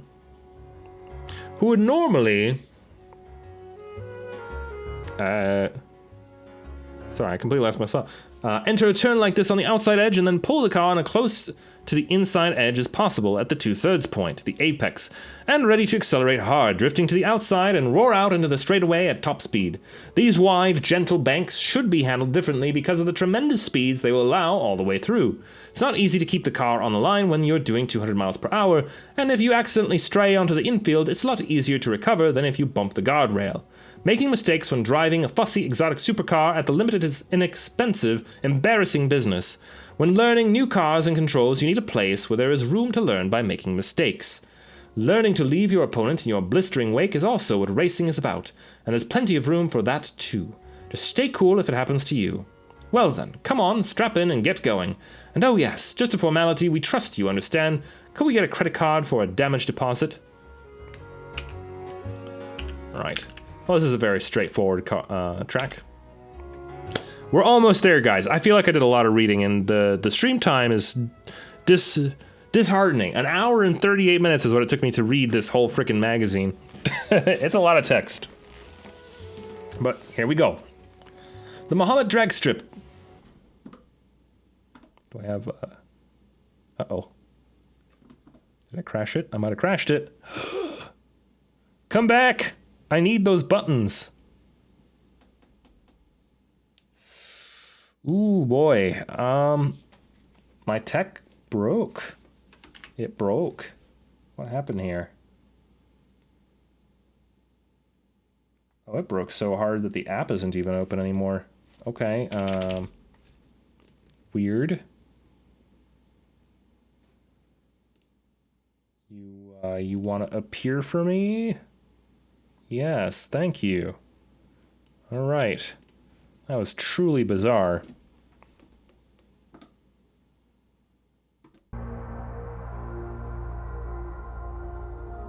Well, hopefully this didn't break anything horribly. But that's not actually the kind of music I want. Sure. Alright, where the hell was I? That was so distracting. Drag strip racers have always been separate physically and mentally from the sports car aficionados. One only has to compare the bizarre toothpick-like vehicles you find on the strip to the water bugs at Indy 500 to see the vivid contrast. However, the two groups of cars, if not the drivers, have evolved towards each other recently. For instance, look at the Corvette ZR1 and Ferrari F40. Though these two cars come from vastly different roots, the fruit is remarkably similar and sweet. As a quantifying tool, the drag strip is invaluable. It separates cars into a nice spread of power-to-weight ratios, comparing the light and weak to the heavy and powerful, with results that are often surprising. A drag strip race course may be the essence of simplicity and design, but there's more than meets the eye when it comes to racing, as any drag strip racer will tell you. Car choice is of paramount importance. Cars that are good for tearing around the corners just aren't as good for tearing up the quarter mile. There have probably been a few red-faced Ferrari owners who have discovered this, watching a beat-up, hopped-up Camaro streak off the starting line ahead of them at the strip. After you've picked up your car and started the event, you'll see the warning auto-shifting disabled. This is telling you that since there will be no steering to be done, and you'd be well advised to stay away from the brakes, that leaves the shifting up to you. Thus, in this simulation, gear shifting is where the race is made or broken. The idea here is to launch as soon as you can without disqualifying, then shift to the next gear, use the joystick button or the A key at the perfect instance which will cause you to spend the least time between the start and finish lines. To accomplish this mysterious perfect shifting, a little explanation is in order. First of all, why shift at all? The reason you don't have the engine connected directly to the wheels is to compensate for the engine's small range of speeds at which it can turn. If the engine was connected straight to the wheels, it would be like being stuck in first gear all the time. Although fine around town, if you drove above 30 miles per hour or so, the engine would be literally tearing itself apart. It needs to be able to apply its power in a more useful way, just like riding a bicycle fast in low gear. A really high-performance engine like that found in the Mercedes C11 can revolve anywhere from 1,000 to 11,000 times per minute, but the only important range to the driver is the power band. The power band of the Indy engine is a small portion of the range, perhaps 5,000 to 9,000 RPM, during which the engine turns the output shaft with the most force. To visualize this, compare a 10-speed bicycle to the old single-geared bikes. The bike's engine has a very wide power band. You can pedal with a good amount of force when you're nearly stopped or going fast. Once you get going fast on a one-speed bike, however, you'll soon find your legs spinning so fast that it's hard to push at the right times. This is your red line. If you spin your legs any faster, your foot could slip off the pedal and you will have thrown a rod. On a 10-speed, the story is roughly the same when you're going slow, but once you start pedaling fast, you just pop it into a higher gear. You can pedal at a reasonable speed again. You've just shifted to keep the engine in the power band. Getting back to cars, the goal is to keep the engine in its power band throughout the race. As a rough guide, the red line of most engines is at the high end of the power band, so watch the RPM gauge and shift a little before it goes into the red area. As you practice, you may find that some cars perform better when you shift well before this point, and for others, anywhere near the red line works fine. In general, the engines in super high-strung cars like the Mercedes C11 are peakier, which means their power bands are smaller. Shifting at the right time can make a large difference in your score, whereas engines like the Monster V8 and the Corvette have power bands that are flatter. The engine is powerful through most of its range. For these types of cars, the shift point is not as critical. Once you get the hang of shifting, you'll find that you'll dominate the top scores with ease unless you mess with those brakes. There's so much to read. There's so much. All right. To see yourself mercilessly beating the pants off your worthless opponent, try out the different viewpoints, especially the driver and nearest view. Also recommended is the overhead view, combined with the zoom function. These different views are also usable when driving. To get to these views before the race begins, push P for pause, then select your view. When it looks like you want it to, push P again. You probably won't see much of this course when you drive it, so take a minute after wasting some tires and cruise off limits. Poke around the bureaucracy box, the sign-in office behind the starting line. Weave through the grandstands and ramble through the finish line. Take a look at the laser beam across the finish line for measuring the close wins or losses. If you really go for a drive, you'll find the oval track available as a separate event and the autocross course, not set up. Driving off-road is fine, but be careful around the finish line. If you cross it accidentally, you'll find yourself transported to the score page, where you'll see a flat line graph of your non-race. Also, these simulated worlds can get ragged if you travel too far away from the track. That's pretty funny that they literally recommend going off track. They literally say, hey, you should just, like, Sunday drive this. Verdict: highs, no track fees, a good track to start driving on, no steering or braking necessary. Unfortunately, there is no steering or braking necessary. Simple, short, sweet, no worries. All right. I believe we have about 3 more of these to get through. I appreciate, I'm doing this for me and for you guys. You are always welcome to say you would rather I skip the reading and go straight to the races. It has been a very long time reading, but for now, I'll continue. New York Highway 97, Sunday driving for the religious driver.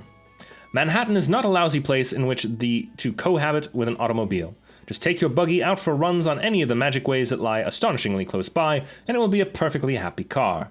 New York 97 is an official CD Magic Way, departing Port Jarvis along the north shore of the Delaware River, which divides...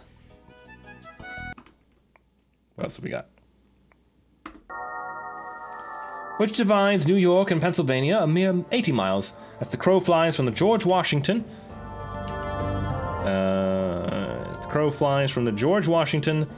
Bridge. Manhattan's steel trellised windows on the unwashed west. Like almost everything that lies beyond the GW Bridge, Highway 97 is sure to petrify normal pedestrian types with its vicious S's carved out of river bluffs and its mean dogleg anglings and blinds crests over the humpbacks. If you've got an extra day or two, jog up New York 30 and set a course for the Adirondacks. Wow, it's been a while since I heard that word.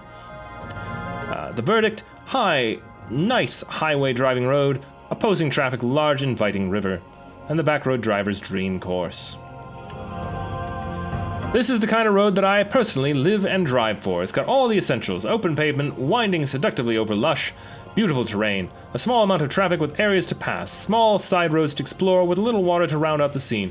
There's nothing I like more than being out on the road, wheels chirping and muttering through the curves, engines singing solo, guttural roar of open throttle plates, the smell of brakes grimly converting blazing speed to scorching heat, and the thrust of the shoulder, lumbar, and leg supports as the steering wheel cranks around, the car lifting and ducking like a foreign dancer, shifting its weight from wheel to wheel like liquid in a saucepan. Watching the road, watching the mirrors, watching the gauges, watching the traffic, hearing the engine, the tires, the suspension and body's small noises, the stereo, smelling the air, the brakes, the exhaust, feeling the road, actually feeling text changes throughout the tiny vibrations of the wheel, feeling the engine vibrations through the gear shift, feeling the shove and yank through the seat, feeling the bass notes through the frame, through the hard corners, the one where the tires are howling and the road edge is nearing, feeling the tinge of panic and the surge of adrenaline and relief as the rear end comes around and lines up the car for the full throttle exit.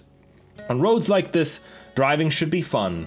The day I stop enjoying driving is the day I sell the car and take the bus.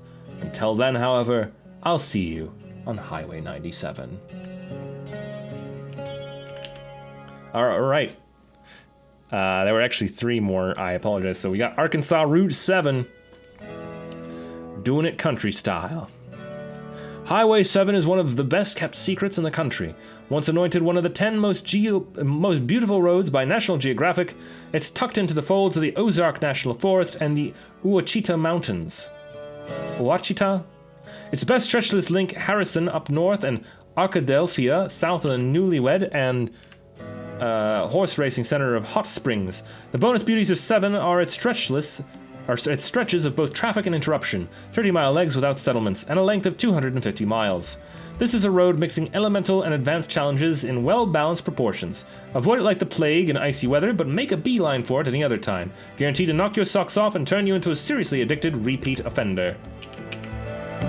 This course is a good long drive, exactly the distance I wish I was required to drive every week to Grandma's house.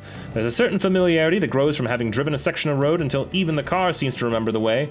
The mind is free to concentrate on the details of driving that are normally missed. For example, picking the exact point and speed at which to begin a corner requires painstaking placement of the car, but the result is beautiful, the thrilling feeling of success when a flawless curve is completed. These details are sacrificed to basic necessities of driving when the road is unfamiliar, as they should be. They are the reward for the repetitive chore of driving the same road day after day. Enjoy them well. A side note. This course, due to its length, has been split into 3 parts. When you finish one part, you'll be shown the results for only that part, and then the game will start on the next section. The highs, nice highway driving, good curves and variety. The lows, lengthy. The verdict, a nice drive. Alright.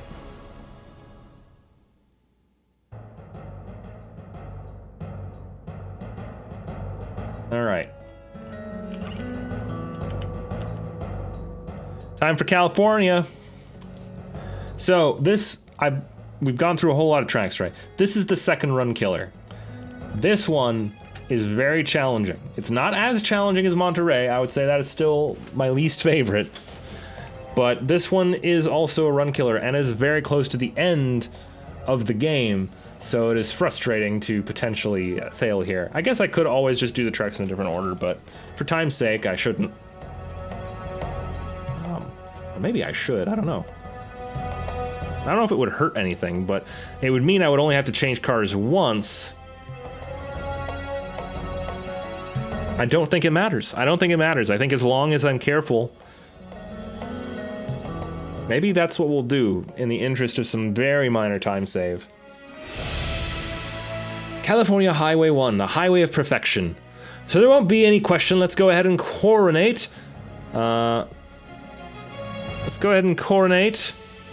Highway 1 is the single greatest driving road in the United States. Hell, maybe the world. From Las Cruces, north of Santa Barbara, to Leggett, far north of San Francisco, this legendary route offers more thrills and spectacles than mental capacitors can accommodate. A sightseeing run from north to south can be followed by a full-boost banzai, safer with a lane of pavement between you and the sunken waters, back up past Hearst Castle to Carmel and Monterey, across the Golden Gate and on up. If you should find your turbo treading sky while the rocky coast rushes up to meet you, don't come around haunting us. At least you'll have savored every moment right up to the last. This truly is a road to die for. The scenery is mind-boggling. In the good parts, it looks like a 100-mile set for the chase section of a spy movie. Huge drop-offs, fantastic exposed rock and plant-covered mountains looming up on the right as you're going north, with the mind-numbing expanse of simple, sparkling ocean stretching unnaturally out to the horizon like a 7-year-old's drawing of big. Big. Of big.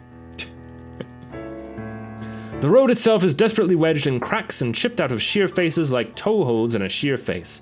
Every foot must have been blasted and leveled, carefully cut, and daringly built. Every couple years, the more vulnerable sections literally fall into the ocean, requiring some kind of patch to make the road usable again. As far as driving goes, it is really unbeatable. The delicious curves are back-to-back with plenty of elevation changes and good camber. The traffic is light if you pick the right season, which is good because there aren't many places to pass. There are, however, plenty of good places to pull over and admire the view, go swimming, or even camp overnight if you've got that kind of vehicle. The verdict: highs, stunning scenery, curves aplenty. Lows, hard driving, unforgiving water. The verdict: drive it to believe it. Last but not least, the autocross, a short, sharp shock.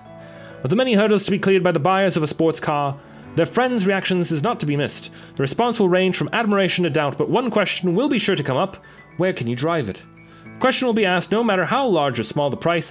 Any car that looks like it was made to go fast will have to bear the question. The question is valid. There aren't many places that encourage or even allow performance driving. Even if you can afford to plunk down $1,000 or $2 for the weekend at a racetrack, you'll need more than just money. You'll have to schedule months in advance. Another solution is to tear up the public roads, but aside from the obvious danger and difficulties, it can get lonely. Most people find that the best solution is to pool with a bunch of other drivers and organize driving events. Even so, most drivers would have to form very, very large groups to regularly rent a racetrack, so the idea of holding low-speed, tight-cornered races on unused pavement is a common solution. These kind of races, called autocrosses, are timed, single-car events, meaning that there is only one car on the course at a time, and the winner is the car with the lowest lap time. The course is usually very short and tight, with slaloms and hairpin turns. Consequently, the car speeds are usually low, 20 to 70 miles per hour. This kind of layout heavily favors smaller, lighter cars with excellent traction and balance, a muscle car's worst nightmare. On April 7, 1991, the Golden Gate chapter of the BMW Car Club held the first autocross of the season at the unused Santa Rosa Air Center. The course designer, Mike Vincenti, started laying the cones in the morning at 7 o'clock. After spending a full hour checking the course layout, moving cones, and taking test runs, he had the course ready. Mike made the course with some clear goals in mind. "You're not going to do well if you just go out and drive it," he said. "The course is designed to reward drivers that understand the importance of picking out the right path and following it. You've got to be planning for 3 turns ahead to get set up correctly. The last turn, for example, looks easy, but you've got to be following just the right line to turn a decent time." 8 o'clock saw the first round of drivers, this game's course designer included, arriving shivering and awake. After paying their $12, getting the car's number, and having the car inspected for mechanical problems, they queued up at the start time line, parked, and waited around the timing booth. At 10, the registration stopped with about 40 drivers registered. Mike led all the drivers on a walking tour of the course, pointing out the hard parts and kicking bits of debris off the track. As he walked, he explained the procedure. During the day, each car will have 4 chances, called runs, to post a time. First run is a practice run only. No time will be recorded. Each run consists of 3 laps, 1 warm-up lap, and 2 timed laps. The posted time will be the total time for the 2 timed laps, thereby lessening the chances of a freak run. That is a lot faster than normal, plus 1 second for each cone that is turned over, flattened, or even moved more than 8 inches. The autocross course you are about to drive, based on the course Mike Vincenti designed, it included a slalom section, a wide freestyle corner at the far end, and a nasty turn requiring a near total stop. This event, however, has been modified. First off, the roadway has been recolored. On a real autocross course, half the challenge is picking out the course through the sea of cones. Second, the course width has been increased. Most real autocross courses require surgical precision in maneuvering while watching the next turn through your side windows. Since we can't reasonably ask you to go buy 2 or more monitors, we cut you some slack. Third, there is only 1 lap, since here you can repeat as often as you like. Events like these are held around the country by a wide variety of car clubs. For many club members, it's the reason they join a club. And with good reason, the autocross course is an excellent solution to a difficult problem. Where are you going to drive it? The verdict: quick, challenging, short course, no opponents. Below's high precision driving required car choice changes score drastically, making comparison hard. The verdict: it's an autocross, some love it, others don't. Okay. We're done reading. We're done reading. Oh my god. Oh my god. We're done reading. I don't have to read anymore. We don't have to read anymore. Jesus Christ. Oh my god. Oh, that was actually just a whole fucking magazine. That was the whole one. That was a whole Car and Driver magazine from 1992 we just read together. I hope you guys enjoyed that. Dear God. Okay, so there's a couple more things that we're going to do. The first, I'm going to give you guys a tour of all the cars so you get a sense of how they are, why they are, and why we're not driving the majority of them. I'll test run those on the parking lot because it's inconsequential to the rest of the run. And after that, we'll start really actually running. Maybe I'll even post an announcement saying, now we're actually really running. But before that, I'm going to take a quick BRB because this was really taxing. This is a lot of talking. This is more talking than I normally do. And I talk a lot. So, I'm going to give you guys the music one more time. This beautiful, beautiful tunes to chill to. I'm going to go fill up my water glass because I have run out. And once I have my liquidation, we'll play the game. Play the game.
Okay, we're back. It's post BRB. I'll also let you guys know I do have a little Discord channel that I might have some friends pop into. Don't know, but if they do show up, they are welcome to, as we are starting to swing into the main event. But here we go. All right. Well, here we go. So first things first, I'm going to demonstrate the cars just so you guys get a sense of this. But here is the Porsche 959. Oh wait, which track did this go to? Yeah, that was going to Monterey. Let's set this up to the parking lot. There we go. Yeah, so get used to the lovely noises and looks of this game. It is it's not exactly beautiful, but that's in the eye of the beholder. Wanted to make sure that I could full screen this, and it appears that it glitched out on me. This can happen. It's really not a fan of... There we go. Facing forward. Nope, nope, nope. It's facing forward, but the car isn't, so I'm gonna have to quit to DOS. We're gonna have to reopen the game. This, by the way, is a potential way for my runs to get killed when I'm actually doing it, because every so often, it just doesn't load the camera facing the right way. So here's how a Porsche goes. I switched it to second gear. We are going to be doing manual shifting even for the main drive, just because it is faster.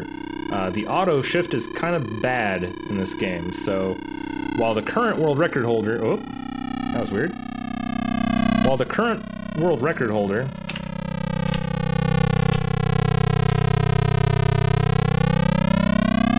Can't tell if I'm going... Okay, it's showing... It's set my camera to the rear now. And now it crashed. I feel like there's a key combination that's causing me to do this. But yeah, so that's the Porsche. It's fast.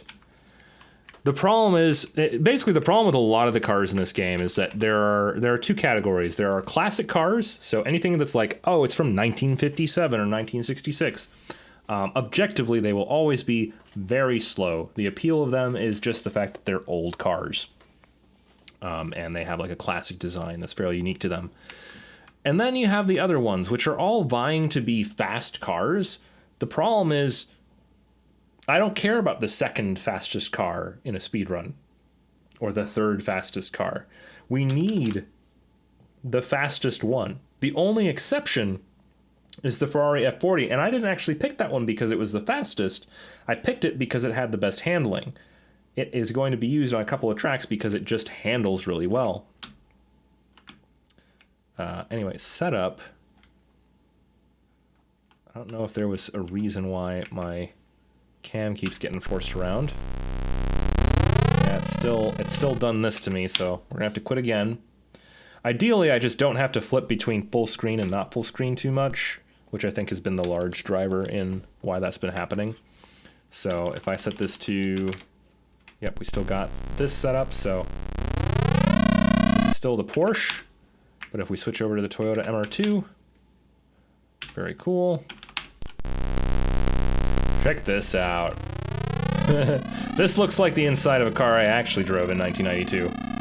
This is like clearly an affordable car, you know? Let's see, can I put this in reverse? Absolutely. Look at that, there's somebody leaving the parking lot as we speak. I can kind of tear around, change gear. What the hell?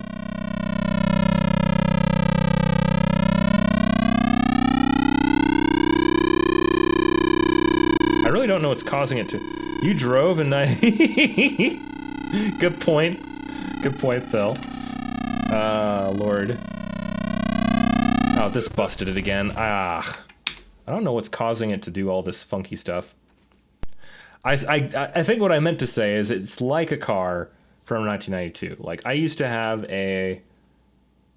Was it a 92 Ford Taurus? What year was that car? My Ford Taurus was a I think it was a 94 Ford Taurus. So not quite, but Umpington had a Taurus. Yeah, they were really common back in the day. It was basically you either had a Taurus or you had an Accord, and then a decade later you still probably had an Accord. All right, so here's the first winner of the car selections. We're gonna see a lot of this guy. And you can see that it's actually not that fast of a car. I mean, it can go fast, sure, but... Oh, what the... Okay, I think I know what's happening. I'm gonna close this, because I think the fact that it's behind this screen is causing all kinds of problems.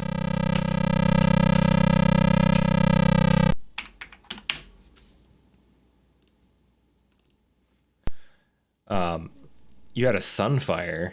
I don't think I've ever even seen a Sunfire before. I'm not sure if I ever saw your car. It might have been parked somewhere and I just never noticed what kind it was. I'm sure I have, because you would have had to drive it over. What the fuck is happening? What? I feel like I'm gonna need to set this to like, I don't want to do this, but I think I'm gonna have to set it to actually be like full screen exclusive full screen, just so that it stops leaving full screen of its own accord. I don't know if that's gonna break things with the stream though. It looks like it didn't. It looks like we're okay. But it always freaks me out when that kind of thing happens. There we go. So let's pop in again. And hopefully I won't have to do this very much when I'm actually racing.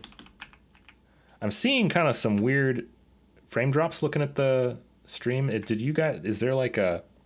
Did it get worse all of a sudden now that I'm doing this?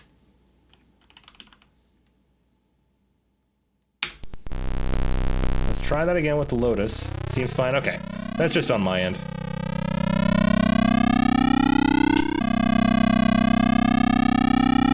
So this is what the Lotus is like.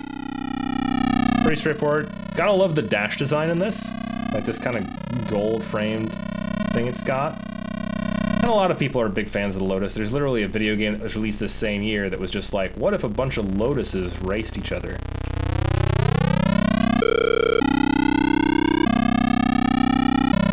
You can see there's an RPM gauge, kind of. There it is, going to 60. Doesn't give me the courtesy of seeing, doesn't give me the courtesy of seeing, like, where the red line is, which makes it a little hard to work with, but it's fine. Let's look at the Testarossa. This thing is hot garbage. It is there because it is a classic car.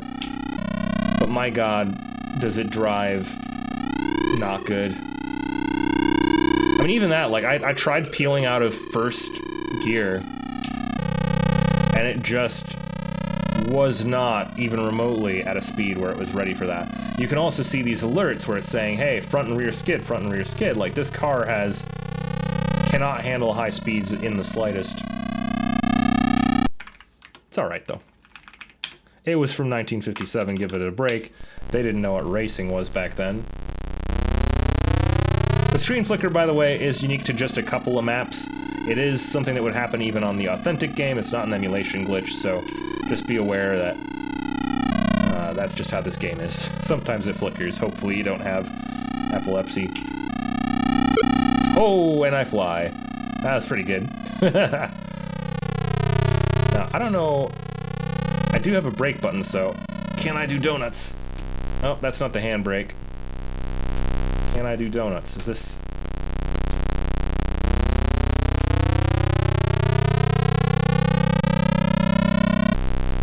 Not really.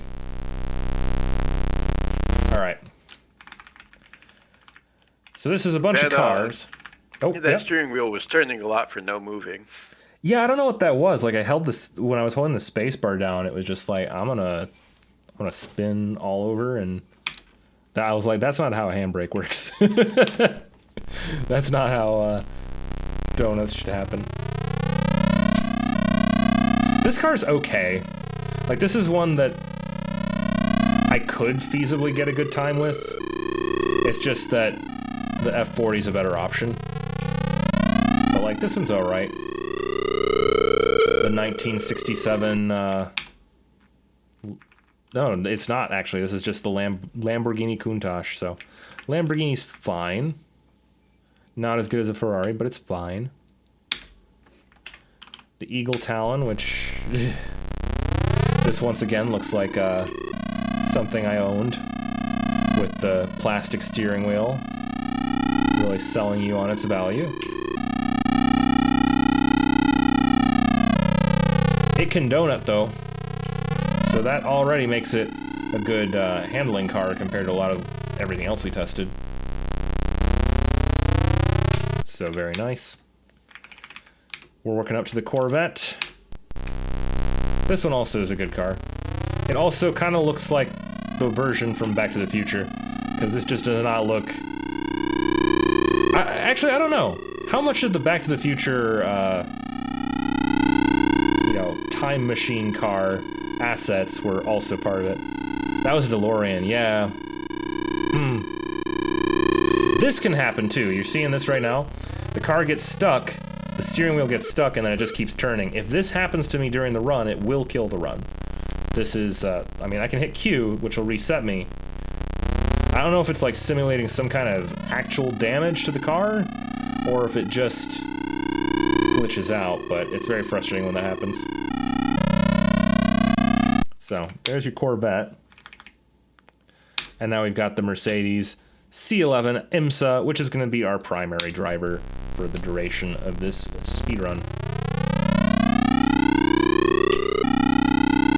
It goes fast, which is what we need most of the time.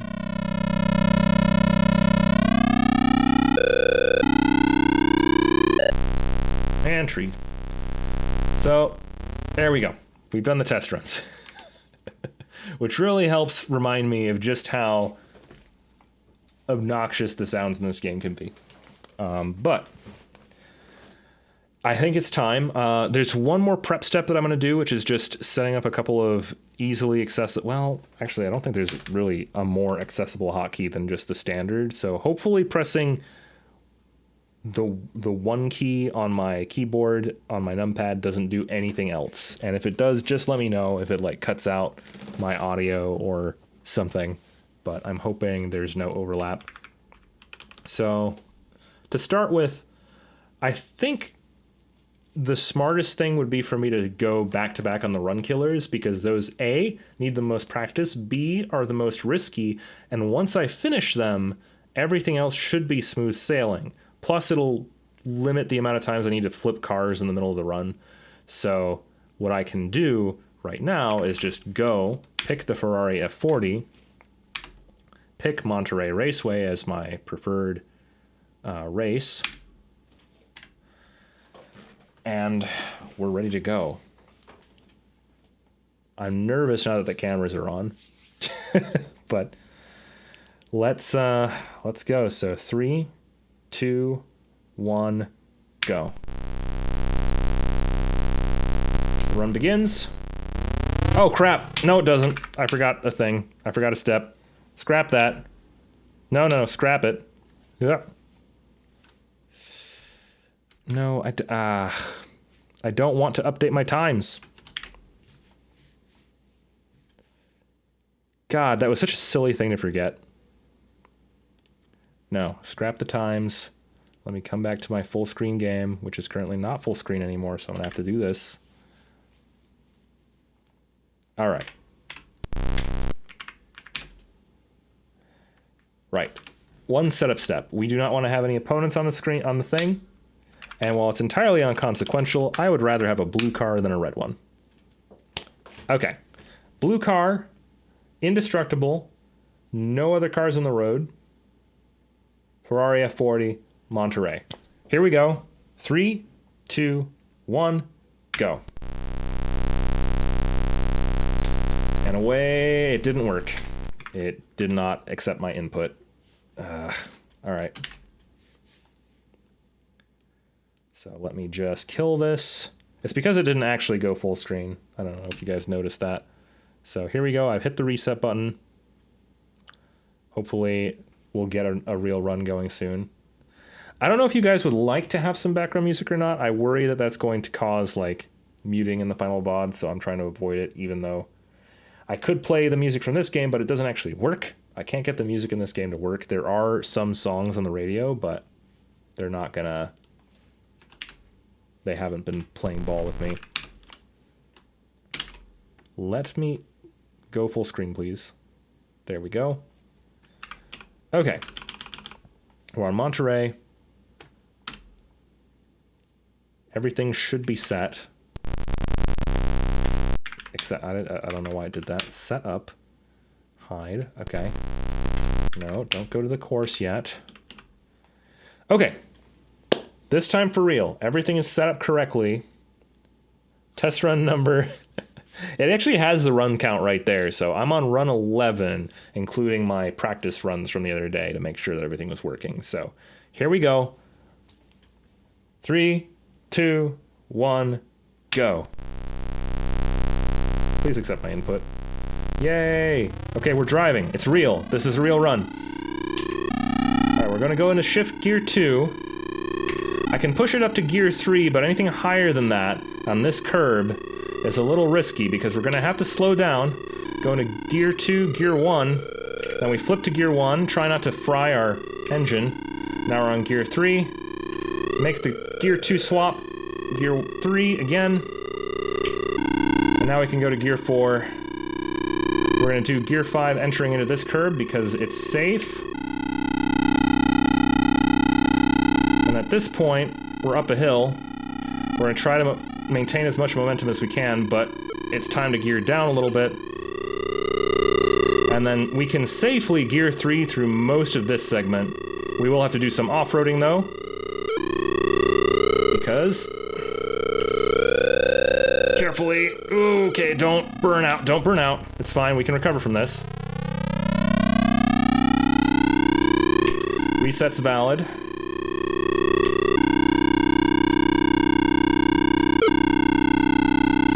Okay, can I turn? Yes, I can. Oh, fuck. Damn it. Oh, this is bad. Oh, that's terrible. That's not a good time. I mean, it's fine. I should have cut out. So we'll try again. That time could have been better. Honestly, if I wouldn't have dawdled, but I was trying to get used to like, all right, I gotta do the, when that replay starts, I have to cut out immediately because that is skippable and it's very easy for me to forget that. So we shall see what I can do. So we've reset, we're gonna do the Ferrari again, same track. The most run killer. You were showing the full number since I cut it off at 12. Yes. Yes, the rest of the world will never know because they'll only see the perfect run that happens. All right, once again, 3, 2, 1, go. Started me off on the right this time, interesting. Most of that run went really well, but once we got to the bridge, I just couldn't make that turn happen. Which I think was mostly nerves, because I've never screwed up on that one.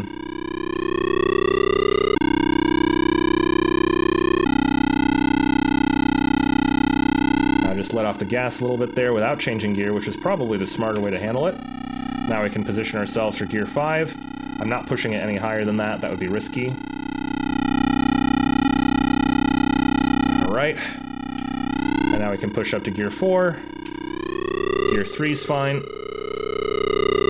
The reason we want to gear down on some of these is just because it gives us a little bit more handling, so we don't have to worry as much about speed when we're going uphill, because we're not going to get speed, even if we want it. Oh, turn, you bastard! Damn it.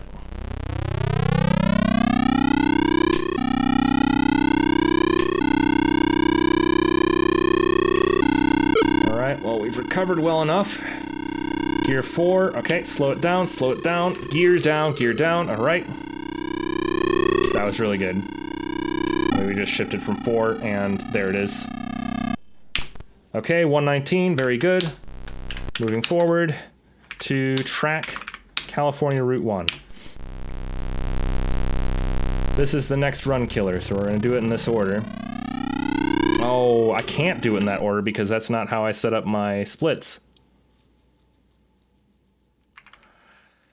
All right, well, in that case, we'll do one more perfect Monterey, and I'm just gonna have to play it straight. I'm gonna have to go from top to bottom the way that the original runner did, and that's fine. I mean, the difference is negligible.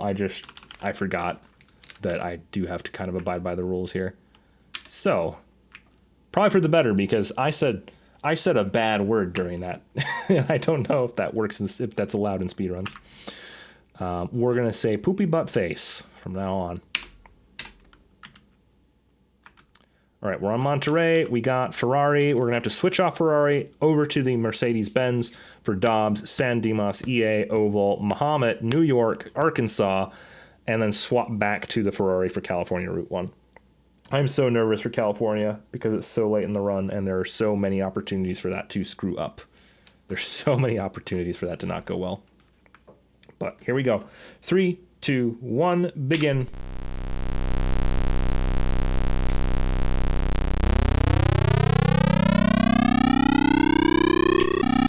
All right, over to gear 2.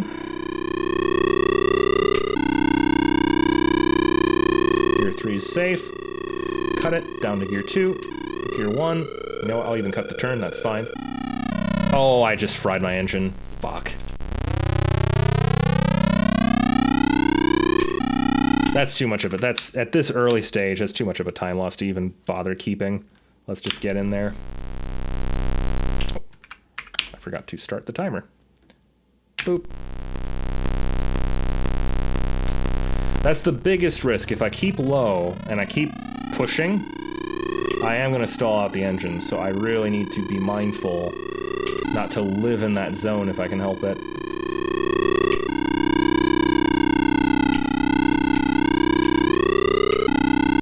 There it is, drop down to 1, over to 2.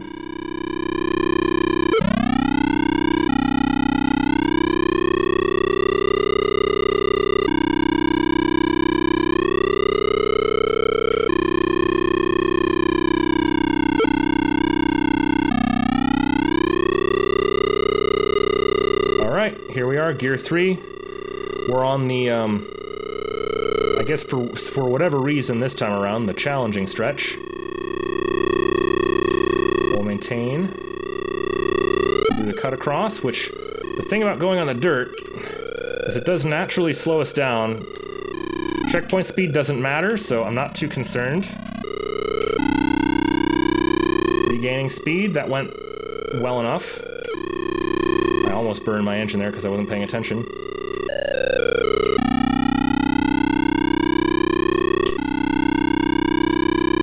There it is, 118. Okay, swap cars. Cars, shit. Fuck, where is it?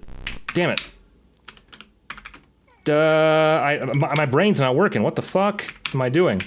Okay, lots of time lost there. That was just, I couldn't find anything. I was paralyzed. It had been so long since I had to do it. Alright, Speedy Gonzalez, here we come. We can't take full advantage of this car's speeds, just because we have to actually turn and stuff, but just because we went off on the dirt doesn't mean much, because this car maintains its speed pretty well even when it dirts it. Come on, get up to speed, up to speed. That was a big mistake. I hit the rock. I don't care much about the penalties because of the way that this category works. So if we're, you know, if it actually saves us time, it's not that big a deal. Did it stall out? Why? What? What happened, you piece of shit? Aww. Okay, it died. I don't know what happened there. How did I stall it out? That is frustrating. No, I wish it wouldn't ask me every time. I can't access that because of the way that I'm playing this, so... let me see if I can get away maybe with setting this back to borderless, because that's just a little too intrusive. Alright, so I have my mouse cursor. Do I want to update my best times? Sure, I actually don't mind. Because that was a real, like, my split that I did was really good. That was a good split. And if I happen to do better, that's fine. Hopefully, the fact that I'm fixing it... Come on, let me go into full screen instead of flipping the pages. Alright. I kind of feel like doing a dry run with the Mercedes just to remind myself how that... Well, nah. Let's not waste time on that. We'll just keep trying. Ferrari. 3, 2, 1, a go. Nope, wrong frickin' thing. Monterey Raceway. Now we're on the Ferrari. 3, 2, 1, a go. Alright. It's a pleasant Sunday drive here. Just making our way on with the Ferrari. Because it can corner way better than the actual fast car that I normally drive. Oh god. Oh, I screwed that up, but I think we can recover. I don't know if it'll be as good of an end time as last time, but it's still world record pace regardless.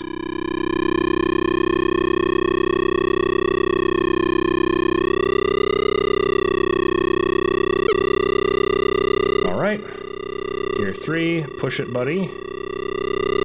Up the hill. This next part is where I stand the greatest chance of either a time loss or a time save. If I can turn this into a nice, steady... There it is. That was perfect. I could not have done that turn better. And then I screwed this up, but you know. I might have stalled out just now. Yeah. That's fine. I'll take the reset. Alright, 119. Oh, fuck. Go. Alright, switch off to the Mercedes. Track. Dobbs. Start. Alright, here we go. Now listen here, Bobby's Racetrack. We got a lot of hairpin turns to worry about.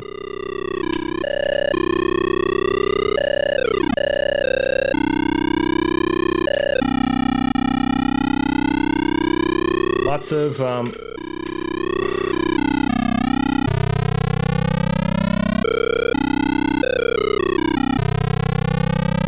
These noises, by the way, are absolutely how an engine should sound, right? The amount of, like, throttling on those shifts. There it is. 42, real good. Alright. Alright, track. EA Speedway. Here we go.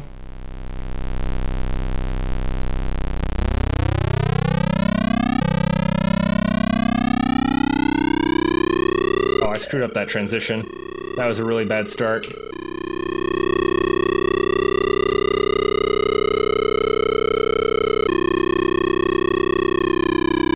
This is a track I can actually be fast on, at least. And where the manual transition really comes into play. Oop. Because you can actually get up to fast enough speeds that it matters. Oh, fuck, what? Oh, I hit Q. Oh, where's the fucking track, man?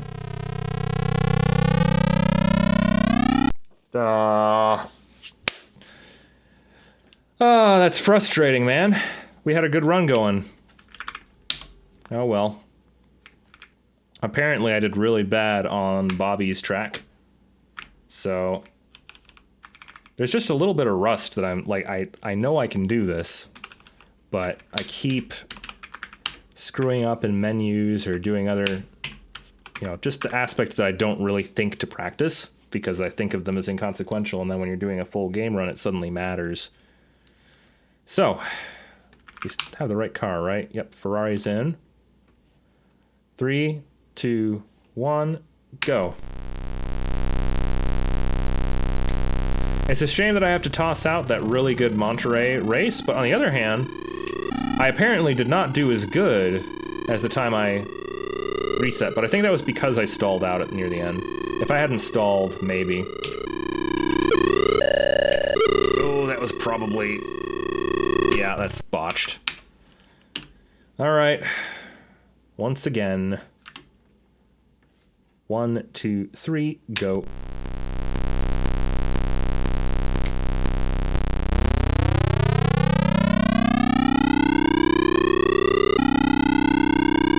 I wonder if some music really would help me do better. Get me focused in Eye of the Tiger stuff. Alright, had to do a little bit of finagling on the gear shift there, but we made the turn. We're making good speed. Made it to gear 4, switched to gear 5.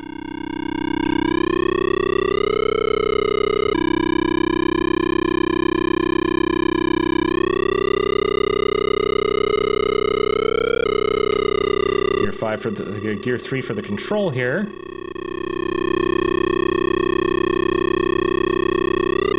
After the nerve-wracking bit.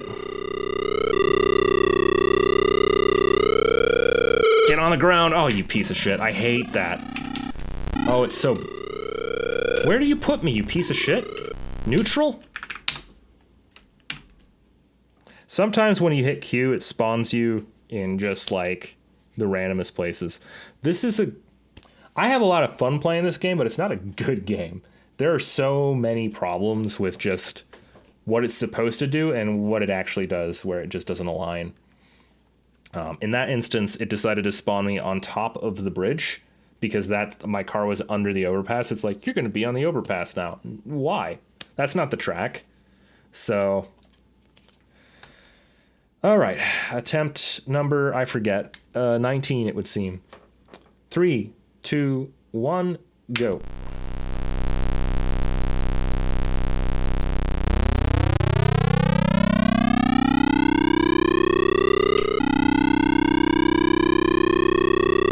I had a lot of shockingly bad runs today. I can usually squeak past Monterey with a little bit less tragedy than this, but not really having that kind of luck today. It's because I'm here. I don't think so. But I do think that was a really bad opener. 28 seconds and I'm not even at gear 5 yet.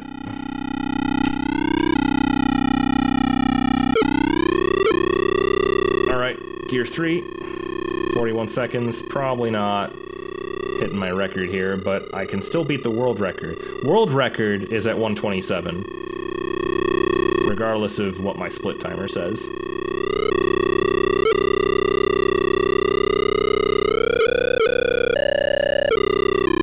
Don't burn out. Oh, that was really bad.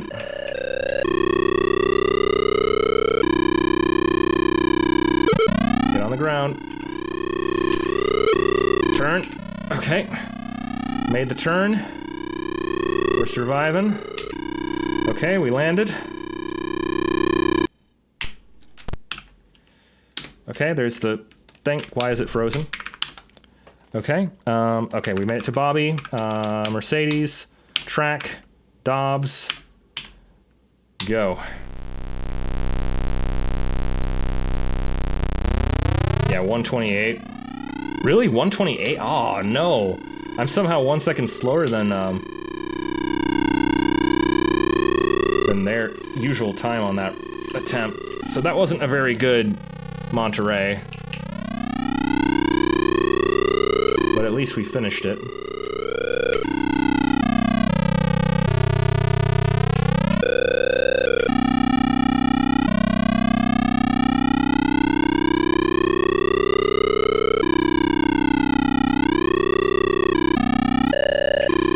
on. This has felt very shaky.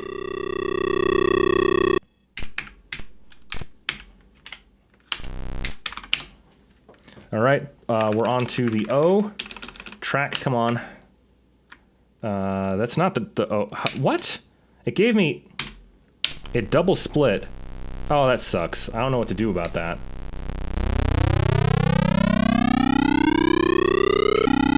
Can I, like, tell it to undo that?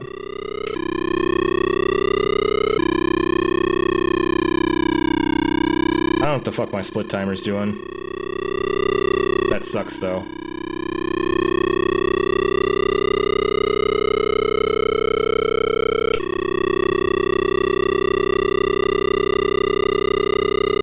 Yay, Speedway's fun. This is probably one of the easier ones.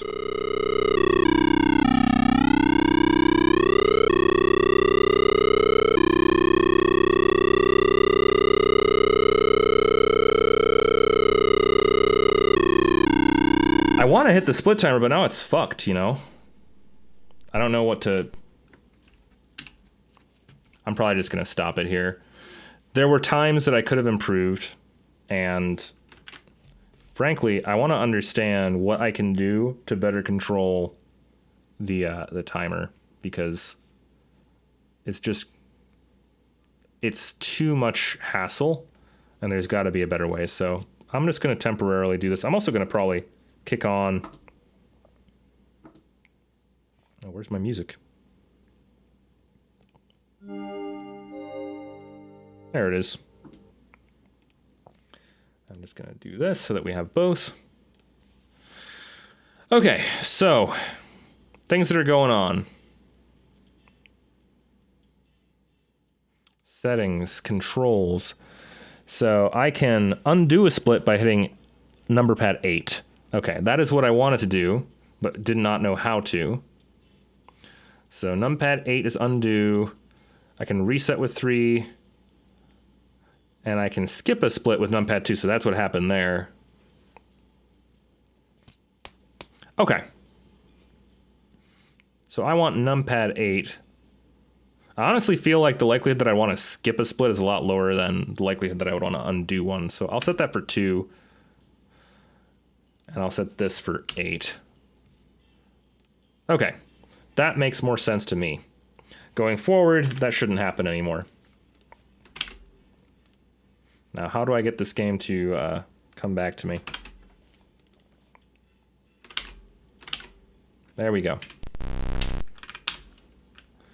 All right, pop it in the Ferrari F40.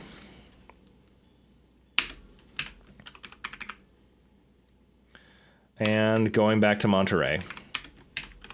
Let's see if we can't do this correctly this time.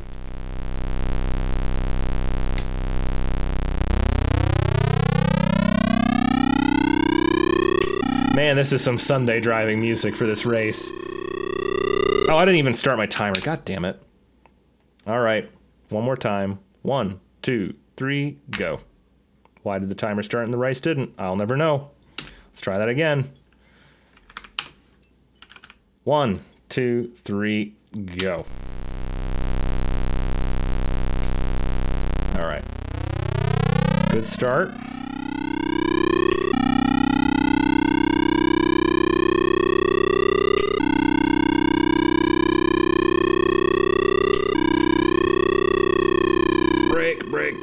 Brake. Good.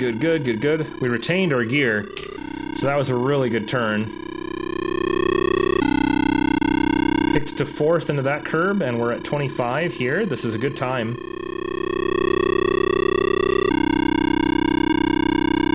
Can I make this turn without braking too much? I can.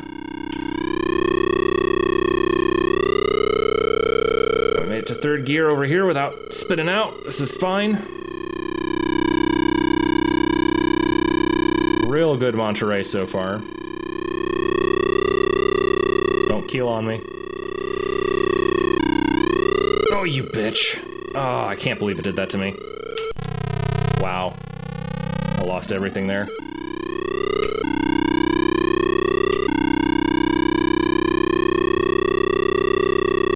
We'll see. If I can do a really controlled turn here. Oh, son of a bitch. No. Ah, I was in the wrong gear. Fuck.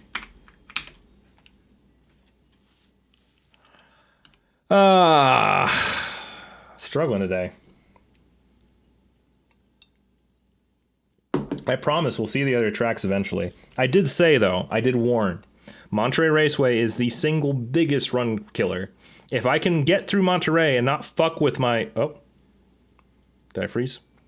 If I can get through Monterey and not get completely fucked by, like, my split timer or some other random piece of technology going astray, we should be able to do the run. But Monterey is rough. It's always rough. So here we go, one more time. Ferrari, Monterey, attempt 22. 3, 2, 1, go.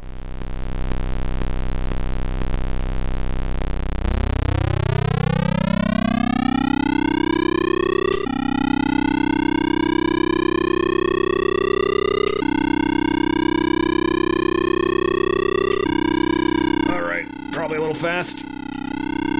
Maintained gear though.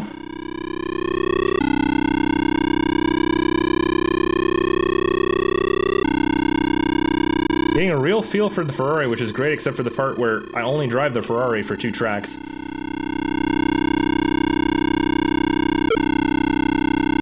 Fine. Retained. Great. This is great. We can make our turn. Stayed on the track. We'll keep it to 3 for now. Oh yeah, that's... I can't believe how well that went, considering how bad it looked like it was going. Oh boy. Okay, alright. Slow down, slow down, slow down, slow down! Jesus Christ.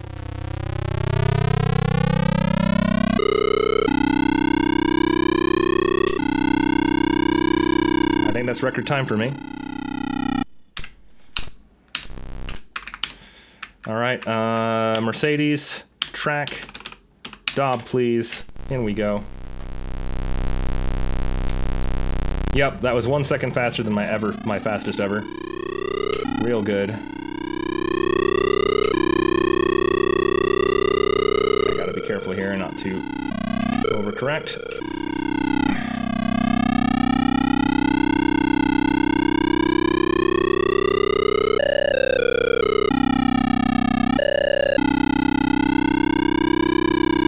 Whatever.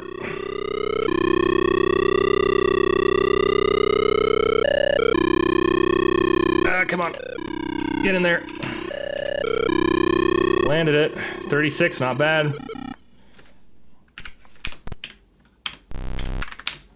Alright, track over to EA Speedway. This is really good. That was the best I'd ever done on Bobby.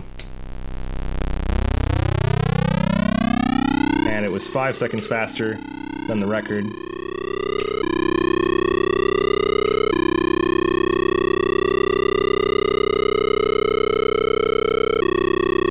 I just know I'm gonna choke on California now.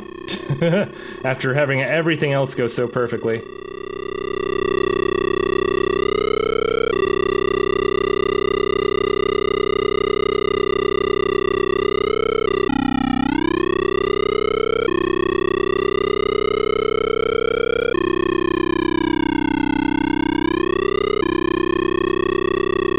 There's the finish, real clean.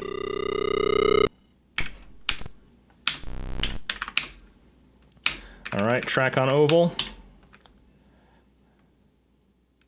I am driving the Mercedes, right? Yes, okay.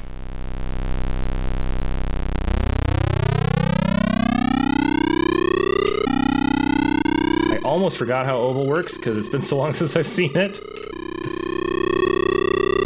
We're at 10 seconds above world record pace right now. That's actually insane.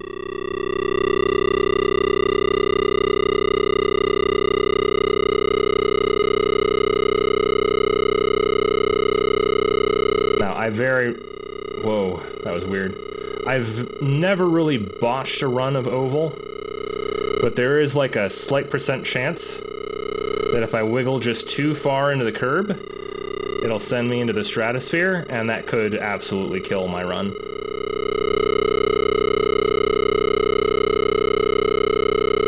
So far, so good, though.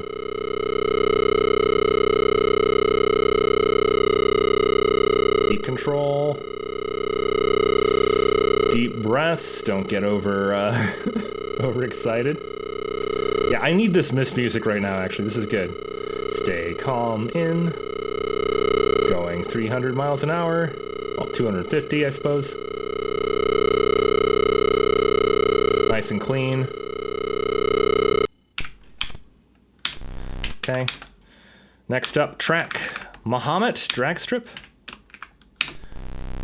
There's really no way to screw this one up, but I will be, if I win his time on this particular leg, it would be purely on, like, by milliseconds.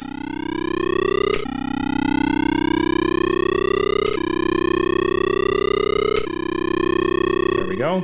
10.49, not bad. I don't know if that beat his time, really, but track, New York Highway.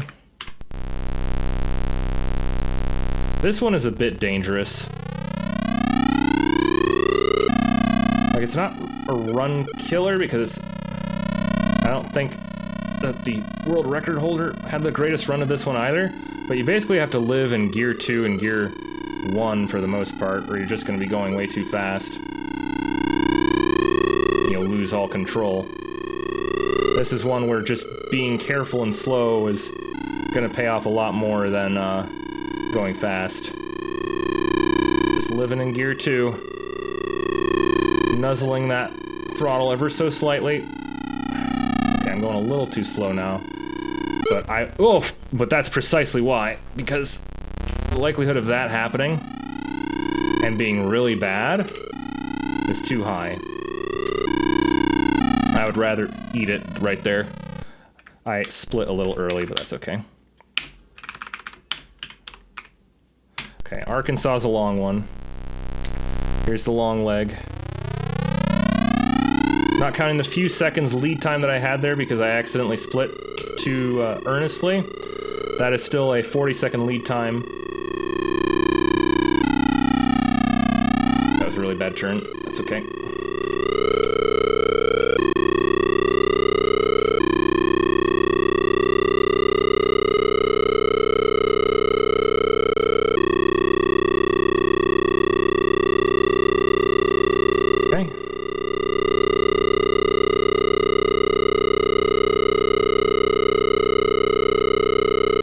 Oh god, I almost forgot. I almost forgot what I was doing. I managed to dodge the camels, so we're okay.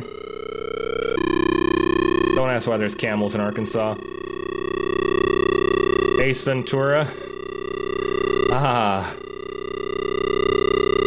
I'm not sure how long ago you posted that. I apologize for not acknowledging.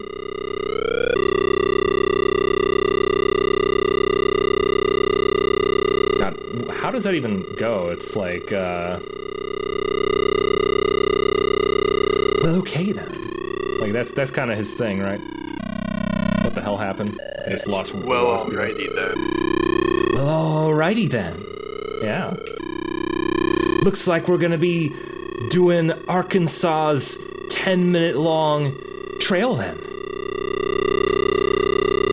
Okie dokie.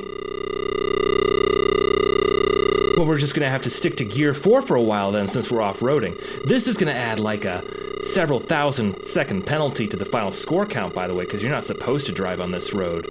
But it's a shortcut they deliberately put in the game, so I'm gonna take it.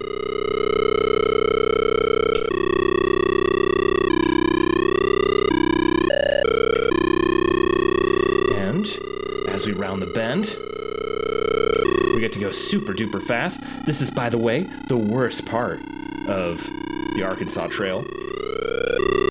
Once we get past this, we only have 2 more sections that we need to do. And they're all part of Arkansas. All right, next part. Here we go. We did that part really good. We apparently have like a 1-second lead, or I'm not sure if that's more or less of a lead. Ooh. Going crazy fast. Have you ever driven a car like this? It's insane. It's literally a race car.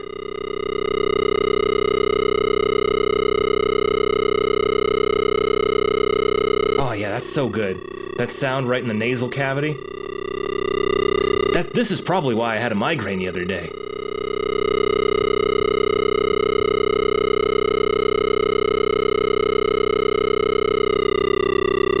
Slow down a little bit too much there. Got into gear 4. But it's not a problem.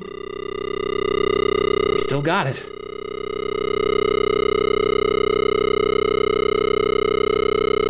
Just gonna mind the turns, and it's kind of funny because how they come up. Like, you just see this line coming at you. You don't really see the curve until it's almost too late. And this flicker, this is part of the game. This happens every single time. It's wonderful, people. It's amazing.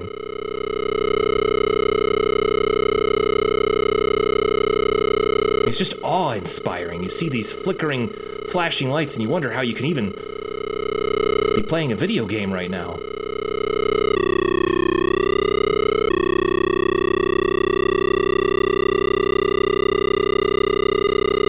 I should be having an epileptic attack, but I'm not. It's a miracle. All right. So...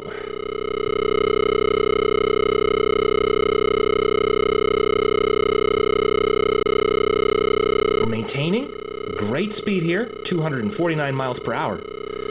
That's about what I go on my commute to work.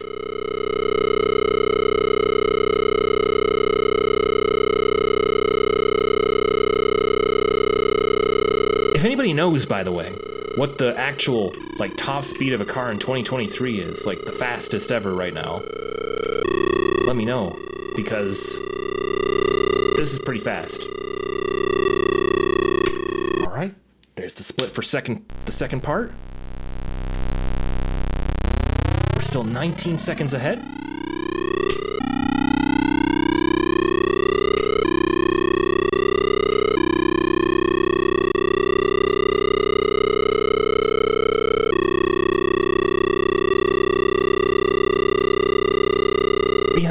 Miles per hour, that's crazy. Whoa, oh fuck. That's what I get for reading. Sorry, we can recover from that pretty... Okay, no, we can't if we're going the wrong way. Okay, that's what I get for reading. I really gotta pay attention. We're ahead enough that we can still recover, but that's... minus 122. Yeah, we're good, we're good.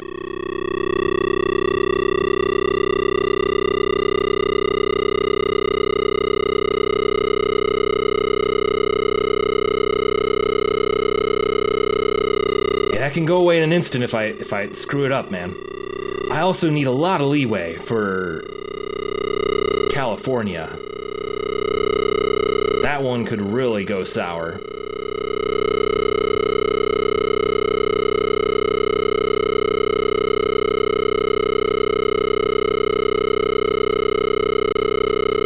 I have no idea how long it's been since Ace Ventura was called on or how long I've been doing it.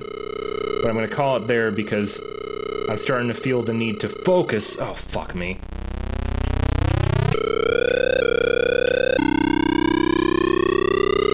We're okay.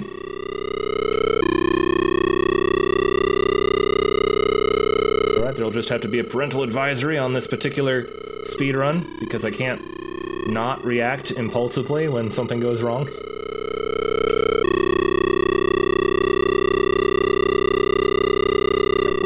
Good so far.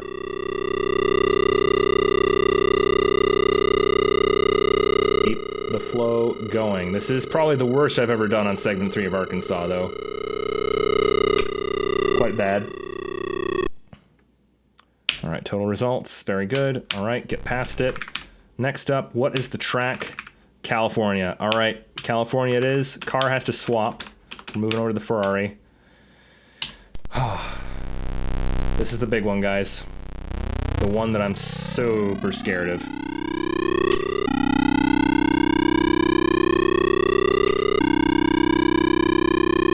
I gotta keep it to, like, about gear 3 here. Any higher, and we're really taking risks. What in the blazes? What just fucking happened? Oh, that sucked. Yeah. Now, we still have good lead time, but this is terrible. That would be a run wipe if I didn't have such a good lead.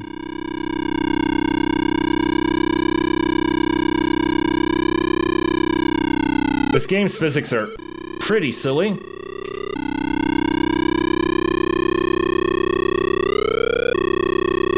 Alright, we gotta make it past the bridge, which often is a... Oh, fuck you. That did not touch. Alright, this is like the worst California I could have. I knew that this would happen.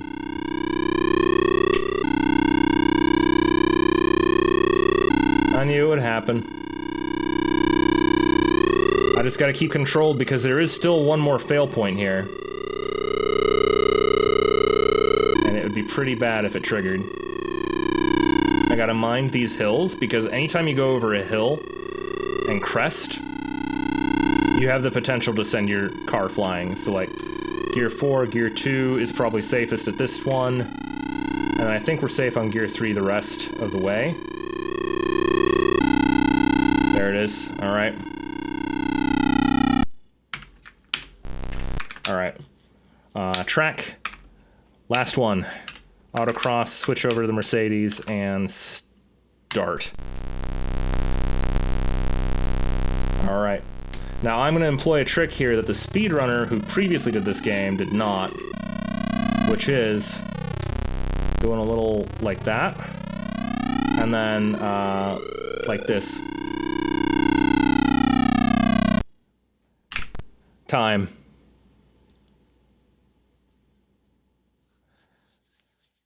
Okay. We beat the world record by 16.6 seconds.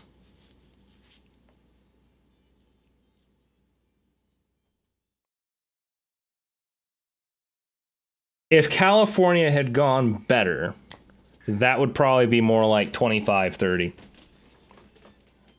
Well, congrats. Thank you. So good. So good. Beat the game in 15 minutes. 15 minutes, 37 seconds.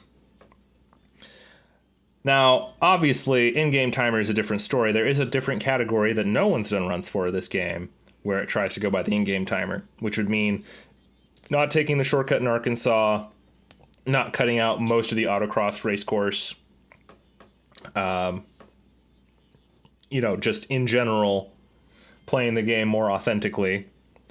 But now that I've done that, and I have the bragging rights, I'll let's see what some of these races are like if there's like actually cars, because I've not actually played with opponents. But like, let's go Monterey Raceway. Let's make it happen. This is not for anything other than just to play now. Thanks for being the observer. Wow, that didn't go well. But yeah, thanks for observing, Phil. It was nice to have at least one person who saw the world record get beat live. Oh yeah, no problem, man. No problem. Just a chill Friday evening. Figured I'd pop in. I saw you were in Discord. Yeah. My goal is to try and speedrun some of the biggest games from '92. Not necessarily world record them, though. This one just happened to be, I felt, pretty doable. Right. And believe it or not, you know, it's not like one where there wasn't a run. So, I was competing against somebody. It's just that their runtime is 6 years old. So, this is a challenge to you, previous runner, who I'll try and look up the name by the end of. Can you do better? Yeah, now that you finished, I feel more comfortable talking. Yeah. No, I think that's the way. At least I was able to do the Ace Ventura during that. That gets to go in the official run. Oh lordy. But yeah, there's definitely better racing games in the world. But none that you've sped run. Yeah.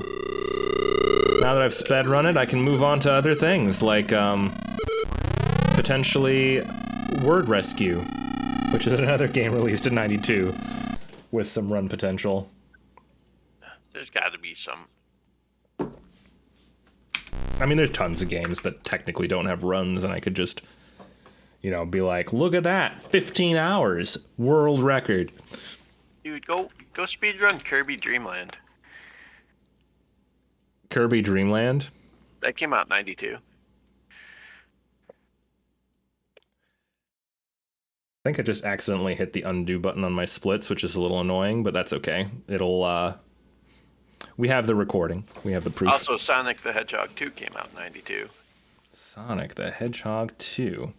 Yes, that is something I could run. I mean, I'm not going to place anywhere near the top for that one because it's a very popular game to run.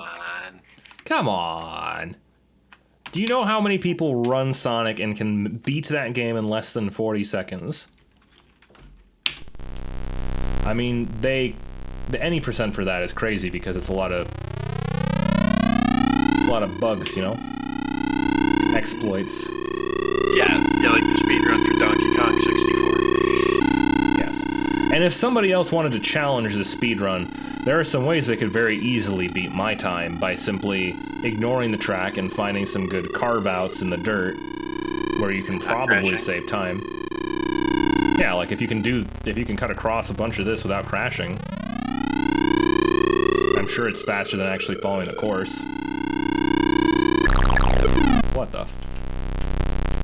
Wow. That sucked. I got run into. Make sure there's no cars level. Yeah, the any percent doesn't have cars and it never will, because why would you do that to yourself? It just introduces a whole bunch of RNG. Mm-hmm. Added difficulty. Well, it feels good. It should, man. But I think I am going to end it here. You guys got to see the world record live. You also got to listen to me read a whole bunch of Car and Driver magazine, volume 1, number 1 from January 1993. It's not even 1992 anymore. It's apparently the 1993 edition that they just prematurely tossed in a game released in 92. I don't know how that works. But I hope you all enjoyed. I'll see you guys next time I decide to do something like this. Until then, bye.